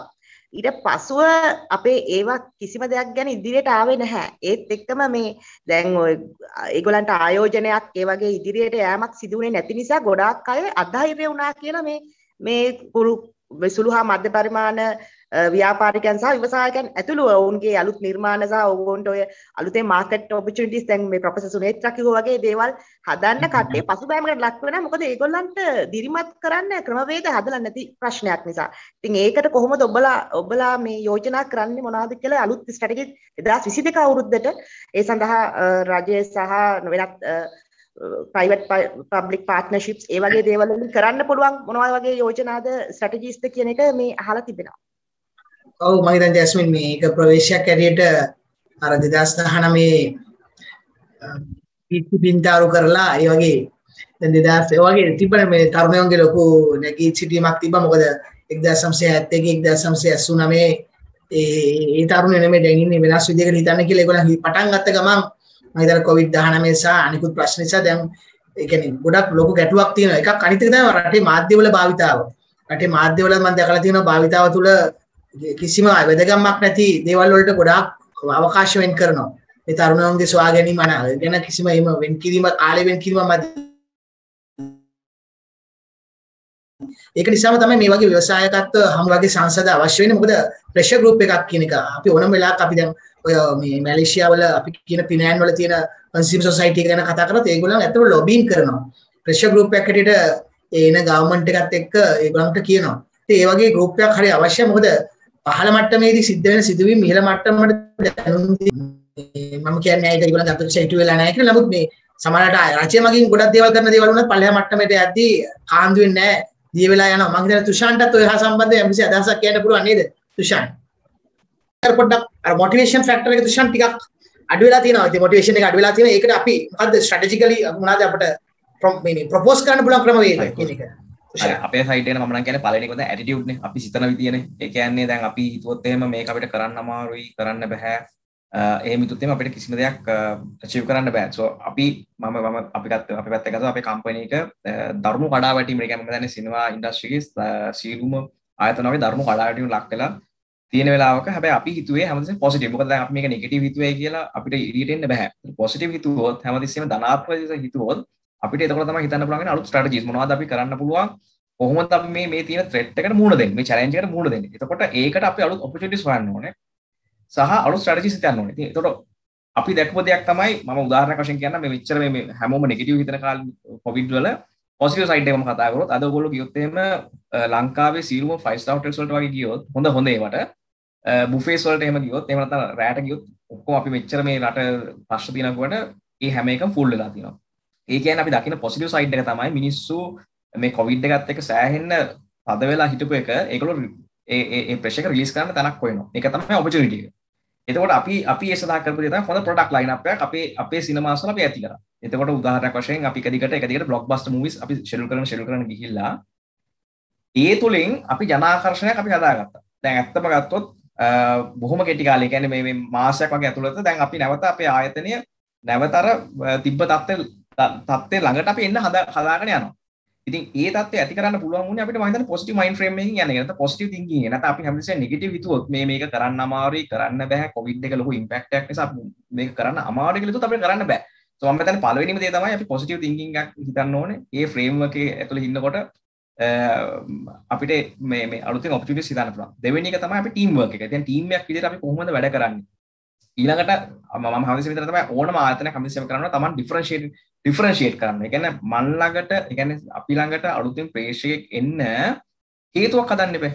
වෙන තැනකට යන්න නැතුව මන් ළඟට එන්න හේතුව මොකද්ද? මම ප්‍රොඩක්ට් එක ඩිෆරන්ෂියේට් කරනවා. ඒතර ප්‍රොඩක්ට් එක ඩිෆරන්ෂියේට් කරන්න අපි ස්ට්‍රැටජිස් කීපයක් පාවිච්චි කරන එකක් අපි ඇවිල්ලා ටෙක්නොලොජි යූස් කරනවා. ඒ මොබයිල් ඇප් සරහා එක යූස් කරන එක ටෙක්නොලොජි එකක් තියෙනවා. අපි තමයි ඒක ෆුඩ් ඇන්ඩ් බෙවරේජස් ගන්න පුළුවන්.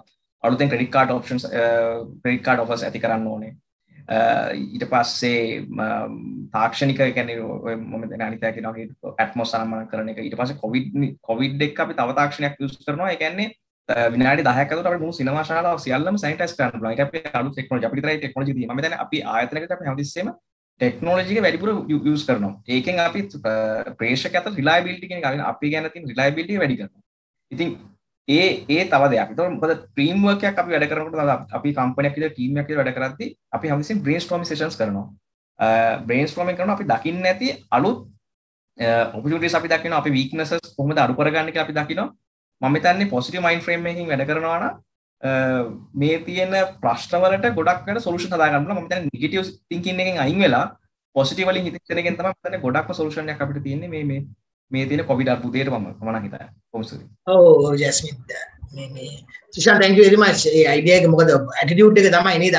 ඇටිටියුඩ් චේන්ජ් එකක් තමයි වෙන්න ඕන කියන එකයි අර කීප එක්සැම්පල් එක මේ මම හිතන්නේ අපේ අවුද ජයසේකර සර්ගේ අදහසකුත් දැනගෙන ගන්න පුළුවන්. ඊට පස්සේ මම හිතන්නේ ජැස්මින් පොඩ්ඩක් දිගටම සම්බන්ධ වෙයි. ජයසේකර සර්ට පුළුවන් මොන හරි අදහස දක්වන්න. මම උතුණට කියන්න බලාපොරොත්තු වෙන්නේ මෙතන අපි අපේ තියෙන සංස්කෘතිය අපේ කල්චර් එක ගත්තොත් අපිට තියෙනවා පොඩි හැම වෙලෙම අර රිස්ක් ටේකින් කියන එක අවදානමට මුහුණ දීම අපි පසුබට වෙනවා. ඒක අපේ කල්චර් එකේ තියෙන දෙයක්. රෝබ් ස්ටීඩ්ගේ කල්චරල් මැප් එක ගන්න ඒකෙදි ඉතින් අන්න මේ අර කිව්වා වගේ රාමුව හදාගෙන යන කට්ටිය අවුට්සයිඩ් තින්කින් කරන්න පුළුවන් අය out of the box ගියා නම් තමයි මේ වැඩෙන් ගොඩ එන්න පුළුවන්. ඒක තමයි මේ ඇටිටියුඩ් එක හරහා අවශ්‍ය වෙන්නේ.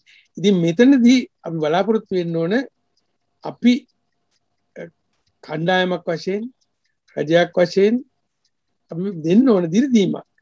මෙන්න මේ out of the box thinking වලට මේ අලුත් ක්‍රම වලට නව උත්පාදන වලට ඉතින් මොකද අපිට තියෙනවා මේ ක්‍රියේටිව් ඇටිටියුඩ් එකක් අපි ගාව තියෙනවා. අපේ ජනතාවට අත්වශයෙන්ම තියෙනවා ඉතා හොඳ නිර්මාණශීලීත්වයක්. නමුත් අපිට නැත්තේ අන්න අර රිස්ක් ටේකින් කියන පාර්ට් එක අවදානමට මුහුණ දීම. ඒක අපි හුඟක් අඩුයි. ඒ අපේ කල්චරල් ප්‍රොබ්ලම් එකක්. ඉතින් ඒක වැඩි කිරීම සඳහා දිරිමත් කරන්න ඕනේ. ඉතින් මෙතන තමයි මේ ඉන්සෙන්ටිවේෂන් එක තාමත් වැදගත් වෙන්නේ. මේ කරන අයට තැන් තියෙන්න ඕන මේ ප්‍රදර්ශනය කරලා අර අපිට මිට ඉස්සෙල්ලා කතා කර මහත්මිය කිව්වා මේ දියල්ලකින් ප්‍රයෝජන ගන්න හැටි. අපේ තියෙන ගිහිල්ලා බලන්න ඇල්ලට කොච්චර එනවද කියලා. මොකද හැමෝම කරන්නේ එකම දේ. එකම තැනට ගිහිල්ලා බලන් ඉඳලා අර එකම ටැක්සි කාරයෙක්ගෙන් ආපස්සට ඇවිල්ලා එහෙම නෙමෙයි. අපි ඒක හරි ගස්සන්න ඕන අර කිව්ව විදිහට නයගරා ෆෝල්ස් වල වගේ ඒ ඇල්ල අපි හරිය හැදුවා නම් ඊට වඩා විශාල වශයෙන් අපිට ආදායමක් ලබා ගන්න පුළුවන්. ඒ වගේම තමයි මේ අපේ ඇටිටියුඩ් එක නව ක්‍රම නව විදි මේ බොක්ස් එක හදාගෙන යන එක out of the box thinking කරන එක අපිට පුරුදු කරන්න ඕන. ඒවට දිරිමත් කරන්න ඕන. මෙන්න මේ දිරිමත් කිරීම ඉදිරියට ගෙනිච්ච නම් මේ සඳහා තමයි අත්‍යවශ්‍ය වෙන්නේ අර ක්‍රම සහ විදි යමෙක් දිරිමත් කිරීමට. එතකොට තමයි මේ අලුත් දේවල් අලුත් විදි එන්නේ. මම හිතනවා මම ඔතුමාගේ තුෂාර් මහත්මයාගේ කතාවට එකතු කිරීමක් වගේක් කරලා මේ වැඩේ සම්බන්ධව ඉදිරිපත් කරයි. ඔව්. අනායන සංවර්ධන මණ්ඩලයේ මම ඩිරෙක්ටර් ට්‍රේඩ් ෆැසිලිටේෂන් මේ මට මේ මාගේ සහභාගීත්වය අපේ අධ්‍යක්ෂ ජනරාල්තුමියට අද මෙතෙන්ට තිබුණා මේ ඊමේල් පණිවිඩයක් මට ඒක යොමු කරලා මුලින් කරලා අහගෙන හිටියා මේ පැය දැන් දෙකකට වැඩි කාලයක් ඇත්තටම මේ මට තියෙන අත්දැකීම් ටිකකුත් එක මම උපනයන සංවර්ධන මණ්ඩලයේ විදිහට මම හිතනවා මම යමක් කිව්වොත් හොඳයි කියලා හිතුණා. මොකද ඔන්ටර්ප්‍රෙනර්ෂිප් එහෙම ඊට පස්සේ SME සෙක්ටර් එක ගැන මං හිතන්නේ සියලු දේ උන්ට ප්‍රොපර් කරන කෙනෙක් වෙන්නේ කොහොමද එයාට තිබිය යුතු ගුණාංග ওই සියලු දේ මෙතන කතා වුණා. ඊටම මං හිතන්නේ මේ වගේ වැඩසටහනක් හරිම කාලෝචිතයි. ඇත්තටම මේ සංකලනය ඇත්තටම ඉතා හොඳයි සහ ඒක අහන්න ආසා හිතෙන ප්‍රිය කතාවක් වගේ. ඊට අමතරව මම කියන්න පොඩි දෙයක් එකතු කරන්න කැමති. අර මෙතන කතා වුණා මේ සාකච්ඡාවේදී මේ යම් කාරණා ටිකක්. මොකද කුඩා හා මධ්‍යම පරිමාණ ව්‍යවසායකයෝ කිව්වහම අපිට දැන් ලංකාව හුදකලා කරලා ගත්තොත් වෙන කොට්ටාසයක්. අපි අන්තර්ජාතිකව හිතුවොත් එහෙම අපේ බහුතරයක් අපනයන කරුවෝ අපිට විශාලව පෙනුනට ඒක අන්තර්ජාතිකව යාලා SMEsලා වගේ.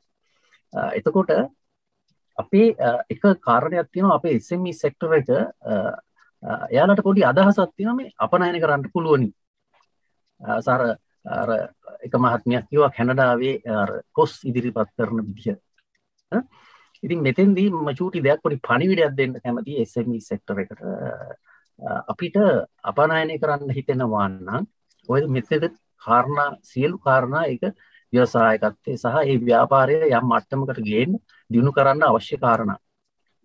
ඊට අමතරව අපිට තිබිය යුතු ගුණාංග ටිකක් තියෙනවා. ප්‍රධාන කාරණයක් තියෙනවා අපේ තොරතුරු කෙනෙක් අරගෙන්නේ. එතකොට මේ ලංකාවේ තියෙනවා තොරතුරු ලොකු ගබඩාවක් වගේ. තොරතුරු තියෙනවා. ඔව් සමහර විට මේ අපේ සුළු හා මධ්‍ය පරිමාණ ව්‍යවසායකයන්ට මේ තොරතුරු තියෙන තැන් ඒවා මෙහෙම පහළට ගලන් නැතුවත් දෝ කියලා හිතුණත් එම ආයතන සහ ඒ තොරතුරු මැනේජ් කරන ඒ කටි ඒක යම් යම් ප්‍රමාණ වලින් මුදා හරිනවා ඒ පණිවිඩය. නමුත් පොඩි කාරණයක් තියෙනවා. උදාහරණයක් විදිහට දැන් මගේ දුරකථනයට එන දුරකථන ඇමතුම් කුඩා හා මධ්‍ය පරිමාණ ව්‍යවසායකින් දවසකට අඩු ගානේ 10-15ක් මට ලැබෙනවා පුද්ගලිකව සහ අපේ තියෙනවා මේ උපකාරක කවුලුවක් අපි පිටවලා ඒක අපේ අර වෙබ්සයිට් එකේ ඒක අපි දාලා තියෙනවා. අපේ විවිධ ශාස්ත්‍රවල ප්‍රමාණිත දැනුමක් තියෙන නිලධාරීන් 13 දෙනෙක් එතන ඉන්නවා. ඒ කියන්නේ කාරණයක් විදිහට කාට හරි එක්ස්පෝර්ට් පිළිබඳ තොරතුරු කිව්වහම දැනුම ඒ කියන්නේ එක්ස්පෝර්ට් කරන විදිය යම් ප්‍රමාණයකට දැනගත යුතුයි. එතකොට තව මට කියන්න අමතුණා අපිට දැනුම් කරුවෙකුත් ඉන්න ඕන විශ්වාසනීය. ඉතින් ඒ අර LMS කියන එකේම අපි අතට මේවා ලර්නින් මැනේජ්මන්ට් සිස්ටම්ස් හදලා තියෙනවා. වෙන දෙයක් තියා ඒකට යම් පොඩි මුදලක් ගන්නවා. ඒක බොහොම සාධාරණ රජීය ආයතනයක් විදිහට ඒ සියලු දේ අපි ඒ කියන්නේ දැන් කවුරු හරි ව්‍යවසායකයෙකුට අපනයනය පිළිබඳ දැනුම ලබා ගන්නට පාඨමාලාවක් කරන්න ඕනේ. අපනයන සංවර්ධන මණ්ඩලයට එන්න ඕනේ නැහැ. කිසිම දෙයකට එන්න ඕනේ නැහැ. අර LMS සිස්ටම් එක හදලා තියෙනවා. ඒක අපිට හදන්න පුළුවන් වුණේ අතර මේ කොවිඩ් නිසා. කොවිඩ් වල අවශ්‍යතාවය දැනට ඒක. මේ අපේ මූවමන්ට්ස් නවත්තන එක. ඉතින් ඒ වගේ සේවාවන් ගොඩාක් තියෙනවා. තොරතුරු දීම කියන එක අපේ ප්‍රධාන කාරණයක්. කිරීම වෙනවා. ප්‍රාදේශීය කාර්යාලය 4කින් සමාන වෙනවා. එතකොට ඒ ලංකාව පුරා විසිරලා ඉන්න ව්‍යවසායකයන්ට උදව් කරනවා. ඉතින් මම කියන්නේ කෙනෙකුට ඕන නම් අපනයනය කිරීම සඳහා දැනුම් කරුවෙක් විදේශයකින් හොයාගන්න ඒකට අපේ අපනයන සංවර්ධන මණ්ඩලය උදව් කරනවා. ඒ කොහොමද අපිට ඒක ඔන්ලයින් ක්‍රමයට ඉල්ලීමක් කරන්න පුළුවන්. මෙන්න මෙතෙන්දී අර ව්‍යවසායකයට පොඩි පණිවිඩයක් දෙන්න ඕන. ඒක තමයි මම මෙතෙන්දී ඒක ගත්තේ. ව්‍යවසායකයා අර මෙතුමාලා කියව විදිහට ව්‍යවසායකයා අපි පිටට පණිවිඩයක් දෙනකොට මම අහවලා කියනකොට නිකන් ඊමේල් එකකින් බෑ ව්‍යවසායකයාට එයා විසිබල් වෙන්න ඕනේ. දැන් තියෙන ප්‍රධාන කාරණේ තමයි පිටට ඉන්න ඊමේල් එකක් හරි දැම්මොත් ඉන්වොයිස් එකක් යවුවොත් මොකක් හරි කොමියුනිකේෂන් බිස්නස් කොමියුනිකේෂන් එකක් කරොත් එයාගේ ප්‍රධානම දෙයක් තමයි මෙයා විසිබල්ද කියලා බලනවා අන්තර්ජාලය. අපි වුණත් එහෙම කරමු. මෙයා එහෙම හිටියේ නැත්නම් ඒ හොඳ ගැනුම් කරුවෝ එහෙම හොඳ බිස්නස් කට්ටිය එන්නේ නැහැ.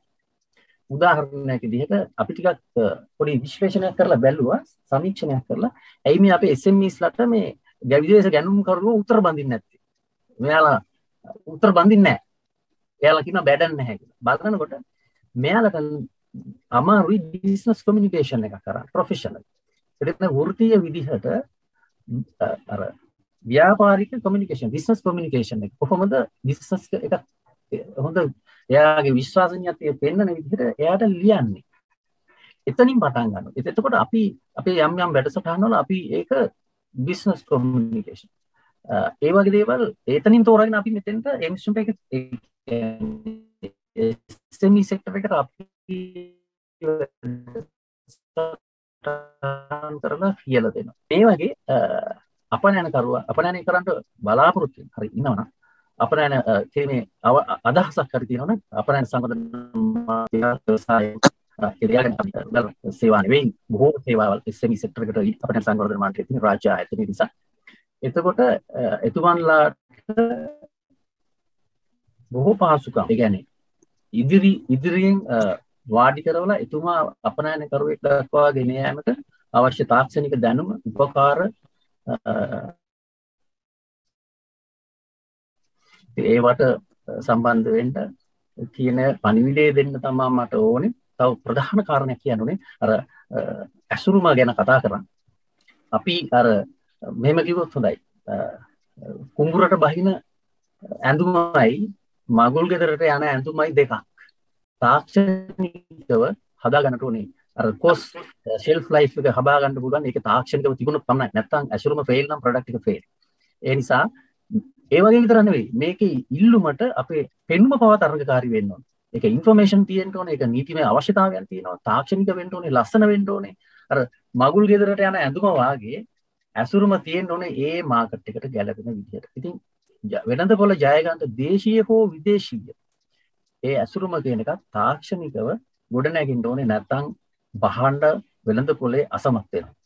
ඊළඟට ව්‍යාපාරිකයා අසමත් වෙනවා. සහ ව්‍යාපාරිකයා නොපෙනී යනවා අපේ මේ ව්‍යාපාර ශාස්ත්‍රයේ. ඒ නිසා මේ සියලුම කාරණා සැලකිල්ලටගෙන අපේ ආයතනය සම්බන්ධ වුණොත් මම හිතනවා බොහෝ දුරක් යා හැකි ව්‍යවසායකයන්ට. බොහොම ස්තුතියි.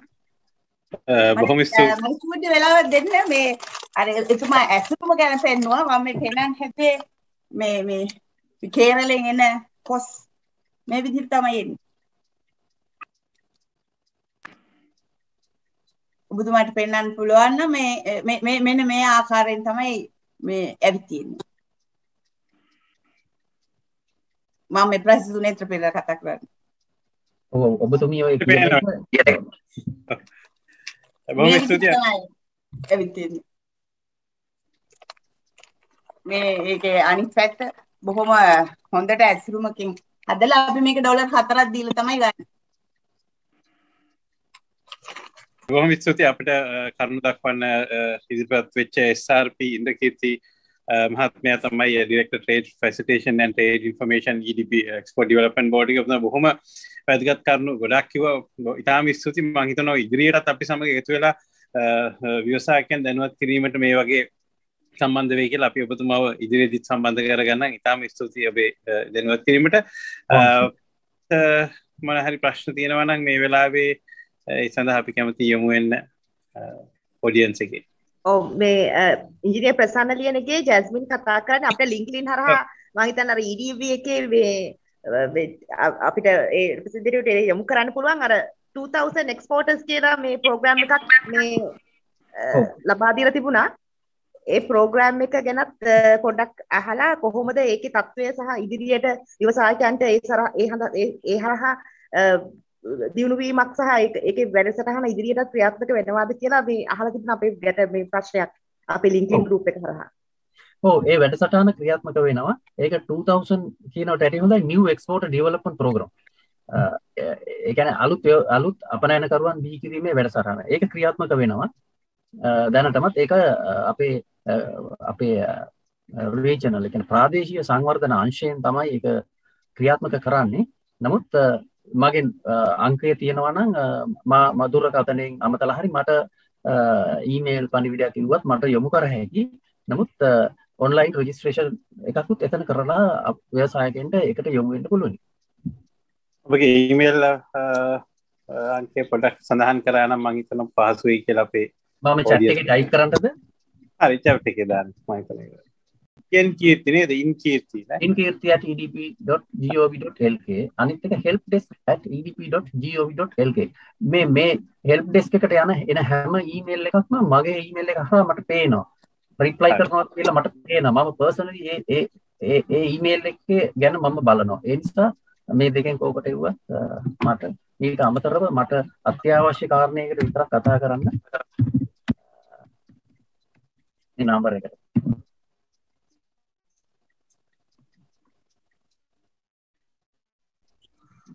බොහොම ස්තුතියි ඔබතුමාට. ඒ අතරේ මම හිතන්නේ ට්‍රැවල් කරන ගමන් අනුරාධපුර යන ගමන් කියලා කිව්වා ඉන්නේ. මොන හරි අදහසක් තියෙනවා නම් අපි කැමති. අතරම අපි හිතුවා ඔබතුමාව කනෙක්ට් කරගන්න ඔබගේ මේ අර එතුමා තමයි CWO විජය නිවුස් පේපර්ස් ඒ වගේම ස්ටේට් ප්‍රින්ටිං කෝපරේෂන් එකේ චෙයාර්මන්. එතුමා සම්බන්ධක ජනකරත්න කුමාර ඉංජිනේර්. එතුමා අපිට සම්බන්ධ කරගෙන පොඩි අපහසුතාවයක් තියෙනවා තාක්ෂණිකව. නැත්නම් අපිට මේ වෙලාවේ පොඩි අදහස් ටිකක් ලබා ගැනීම තිබුණේ. ඒ අතරේ මොන හරි තව දෙයක් ඔබ කියන්න තියෙනවා නම් මේ අවස්ථාව.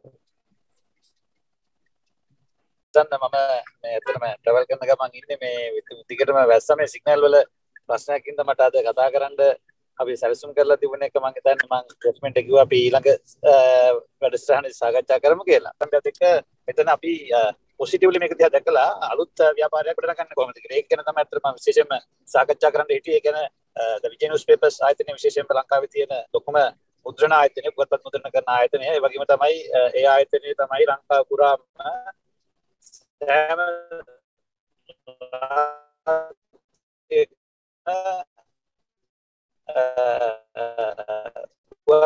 බෙදා හැරීම සඳහා වාහනකාර පුරාම නගරයකටම යනවා. ඉතින් මේ අපිට පුවත්පත් කොවිඩ් එක නිසා සම්පූර්ණම විකිරණ ප්‍රමාණය 70%ක් විතර අඩු වෙන්න ගත්තා. ඒතර අපි vehicles ටික තිබුණා. මේ ෆ්ලීට් එක අපිට වෙනස් කරගන්න බෑ. ඒකම තමයි අපිට ඒකට මේ empty විදිහට මෙයාලා යන්න ගත්තා මේ ලංකාව පුරාම. ඒතර මම බැලුවා මොකද්ද එහෙනම් දැන් මේ අපි empty vehicles 60ක් 70ක් ස්පේස් තියෙන නිසා මේ ස්පේසස් ටික ඔප්ටිමම් විදිහට යුටිලයිස් කරන්න කියලා. ඇත්තට මේ ඔප්ටිමම් විදිහට යුටිලයිස් කරන්න සැලසුම් කරනකොට දැකපු දෙයක් තමයි මම බැලුවා මේ දැන් අපිට ඉන්ටිග්‍රේටඩ් ට්‍රාන්ස්පෝර්ටේෂන් සිස්ටම් එකක් ඩෙවලොප් කරන්න පුළුවන්. ඒ කියන්නේ විජය පුවත්පත් සමාජයේ පමණක් නෙවෙයි මේ වෙලාවේ එක කම්පැනිස් වලට වෙන වෙනම ට්‍රාන්ස්පෝර්ට් දෙනවා වෙනුවට අපිට පුළුවන් නම් ඔන්ලයින් සිස්ටම් එකක් ඩෙවලොප් කරන්න. ලංකාවේ ඕන කෙනෙකුට බිස්නස් ටු බිස්නස් ව්‍යාපාරික සේවා SME සෙක්ටර් එකට හරි ඕනම කෙනෙකුට තමන්ගේ ව්‍යාපාරය සම්බන්ධ මොන හරි කරලා කොළඹින් පිටටත් පිටපලාතරින් කොළඹටත් නැත්නම් නගර දෙකක් අතර ට්‍රාන්ස්පෝර්ට් කරන්න තියෙනවා නම් අපේ වෙහිකල්ස් වල ස්පේස් එක යුටිලයිස් කරන ක්‍රමයට මම පොඩි ඇප් එකක් IT කම්පැනියක් එක්ක සම්බන්ධ කරලා ඩෙවලොප් කරා. ඒක තමයි විශේෂයෙන්ම කරේ. ඒක අපි ලොන්ච් කරා අන්තිමට අවුරුදු එකමාරක් විතර දැන් කාලය ඇතුළත අපි Toyota ලංකා ආයතන අපිත් ඒක අත්දැක ගත්තා. ලංකාවේ තියෙන සියලුම එයාලගේ බ්‍රාන්චස් වලට ස්පෙයා පාර්ට් ඩිස්ට්‍රිබියුට් කරන්න.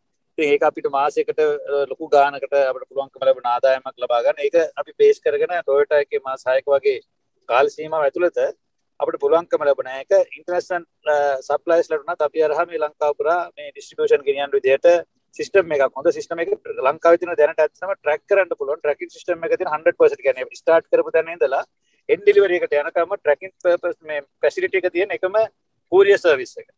ඒතර අපි වාහන අපි භාණ්ඩයක් ඒ ආයතනයෙන් පික් කරද්දී අපි සිස්ටම් එකට ඇඩ් කරනවා වගේම එතන QR කෝඩ් එකක් ස්කෑන් කරන මොබයිල් එකකින් කරාට පස්සේ අපි මැප් එකේ වැඳෙනවා Google මැප් එකේ යනවා වගේ අපි භාණ්ඩේ කොයි වෙලාවෙද යන්නේ කියලා ඕන කෙනෙකුට ඒක තමයි ට්‍රැකින් ෆැසිලිටි එක තියෙනවා. ඒ වගේම තමයි එන්ඩ් යූසර් එක ගියාට පස්සේ අපි ඩ්‍රයිවර් කෙනෙක් ඇතුලින් ඩ්‍රොප් කරාම ආපහු ස්කෑන් කරාම අපිට ඩෙලිවරි එක කම්ප්ලීට් කියලා වැටෙනවා. ඉතින් මේ මම සරලව කිව්වේ මේ ගමන තුල ගොඩාක් ඔන්ලයින් ඔන් ටයිම් මේකෙම ඔන්ලයින් ඉන්වොයිසින් එතකොට ඒක ඒ භාණ්ඩේ තමන්ගේ වොලියුම් එකයි වේට් එකයි ඊට අමතරව තව ෆැක්ටර්ස් දෙකක් තියෙනවා ෆ්‍රැජයිල් වගේ නම් බිඳෙන සුළු වගේ එකක් නම් ඒ සඳහා අපි කොහොමද මේවා කරන්නේ ඊට අමතරව තව අපි එක ෆැක්ටර් එකක් තියෙනවා දැන් විශේෂයෙන්ම ලිපිද්‍රව්‍ය වගේ දැන් බැංක්ස් වලට එහෙම අවශ්‍ය දැන් අපි ලංකාව පුරා ලිපිද්‍රව්‍ය එහෙම ගෙනියනකොට දැන් මේක ඇත්තටම ඉස්සර ගොඩක් වෙලාවට එක දවසකින් ගෙනියන කූරිය කම්පැනියක් ගත්තා වුණත් එක දවසකින් කරේ නැහැ. අපි බැලුවේ මොකද අපිට හැමදාම ඩෙලිවරිස් ලංකාව පුරා යන නිසා අපිට මේක පුළුවන්කම ලැබුණා මේ සම්පූර්ණයෙන්ම අලුත් කම්පැනි රීච් කියලා පටන් ගන්න. ඉතින් මේක තමයි ඇත්තටම අපි ප්‍රකාශ කරන්න අපි පුළුවන් වුණොත් අපි ලබන සතියේ අපි කරපු ප්‍රසන්ටේෂන් එකක් තියෙනවා. පොඩ ස්ලයිඩ්ස් ෂෙයා කරලා අපි පෙන්නන්නම්. මෙන්න මොකද ඒක ඇත්තටම අපි බැලුවේ අර මේ ප්‍රසන්න අර ඔන්ටර්ප්‍රෙනර්ස් ලා ඇත්තටම හිතන්න ඕනේ අර චැලෙන්ජර්ස් එනකොට කොහොමද ඒ වලින් ඔපචුනිටිස් ගන්න කියලා.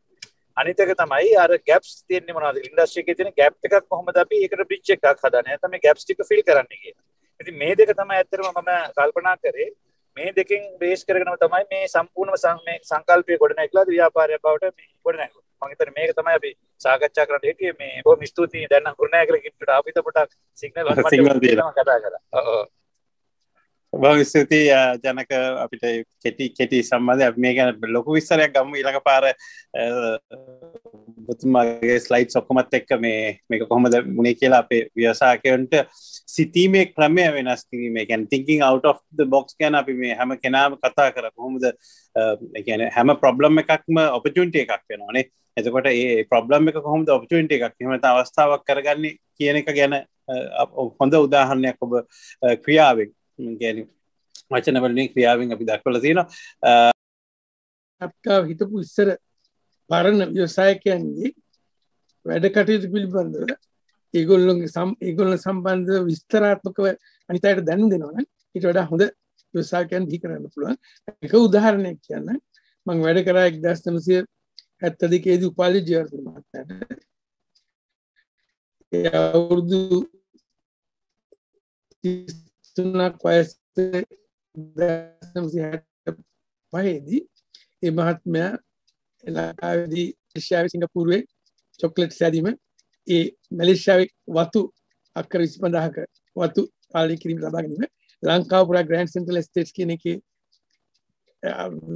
අක්කර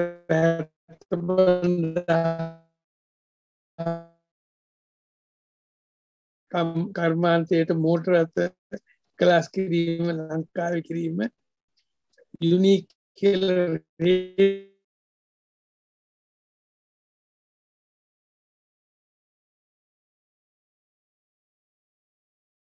මං කියන්නේ අපිට පුළුවන්කමක් තියෙනවා නම් මෙන්න මේ අය පිළිබඳව පොඩි විස්තර ටිකක් අනිත් දැන් නැගී එන ව්‍යවසායකයන් අතරේ කියා දෙන්න පුළුවන් නම් ඒගොල්ලන්ට තේරෙනවා කොහොමද මේ අවදානමට මුහුණ දෙන්න රිස්ක් එකක් ගන්න කොහොමද ක්‍රියේටිව් වෙන්න ඕන කොහොමද මේ ඔපචුනිටිස් බලා ගන්න කියලා. එයා බැලුවේ ඒ කාලේ අපි කිසි දෙයක්කට ඉඩ දුන්නේ නැහැ ඉම්පෝට් කරන්න. ඉතින් මෙයා බැලුවා එතන තියෙන හිඩස් මොනවාද කියලා. ඒ හිඩස් වලට තමයි මෙයාගේ මේ ඔපචුනිටිස් හොයාගත්තේ. ඉතින් අපි අන්නේ ඒ ක්‍රමය ඒ වගේ දේවල් මේ නැත්තන්ට ලබා දෙනවා නම් මේගොල්ලන්ගේ හොඳ මොළ තියෙනවා. ඒ මොළ පාවිච්චි කරලා ඉතාමත්ම දක්ෂ ව්‍යවසායකයන් පිරිසක් අපේ රටට බිහි කරන්න පුළුවන් කියලා මම හිතනවා. ඉතින් මම කිව්වේ එක උදාහරණයක් වුණයි. මේ මම වැඩ කරායි මහත්මයෙක් 1972 ඉඳගෙන අවුරුදු 5ක්. ඉතින් මේ මහත්මයා ලංකාවේ හිටියා.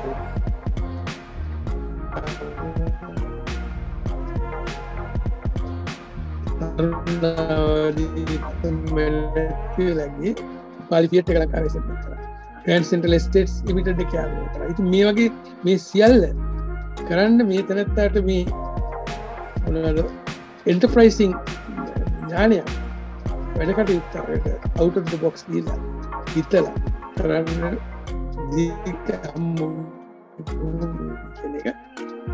මේ ඉංජිනේර් ජස්මින් නානකාරගේ ප්‍රධානත්වයෙන් කරන එක වැඩමුණු මාලාවක තව එකක වැඩමුළුවක අවසානයට අපි ඇවිල්ලා ඉන්නේ. බොහොම ස්තුතියි ඔබ සියලු දෙනාටම මහාචාර්ය නලින් නබේසේකර මැතිතුමා, ටීඑම් ජයසේකර මැතිතුමා, ආචාර්ය ඉංජිනේරු පාලිත බණ්ඩාර මැතිතුමා, වින්දියා ජයසේකර මැතිණිය, ඒ වගේම සයින්ටිස්ට් ජගත් ජයසේකර සහ තුෂාන් නිමනගේ කියන ඔබ සියලු දෙනාට ඉතාම ස්තුතියි මේ සඳහා දායකත්වයේ සැබට. ඒ වගේම පුරා සහ මහාචාර්ය සුනිතා මැතිණිය, ඉංජිනේර් ජනක සහ මේ ඔඩියන්ස් එකේ පුරා පැය මම හිතන්නේ දැන් 2 විනාඩි 10ක් පුරාම රැඳිලා අපිට සමන්දීප සහ අපිට උදව් කරපු සියලු දෙනාටම බොහොම ස්තුතියි. මේ රටට තවත් උපාලි විජය හදන්න බොහෝ බිහිවේවා කියලා ප්‍රාර්ථනා කරමින් අපි ඔබෙන් සමුගන්නවා. අදට බොහොම ස්තුතියි. සුබ රාත්‍රියක්.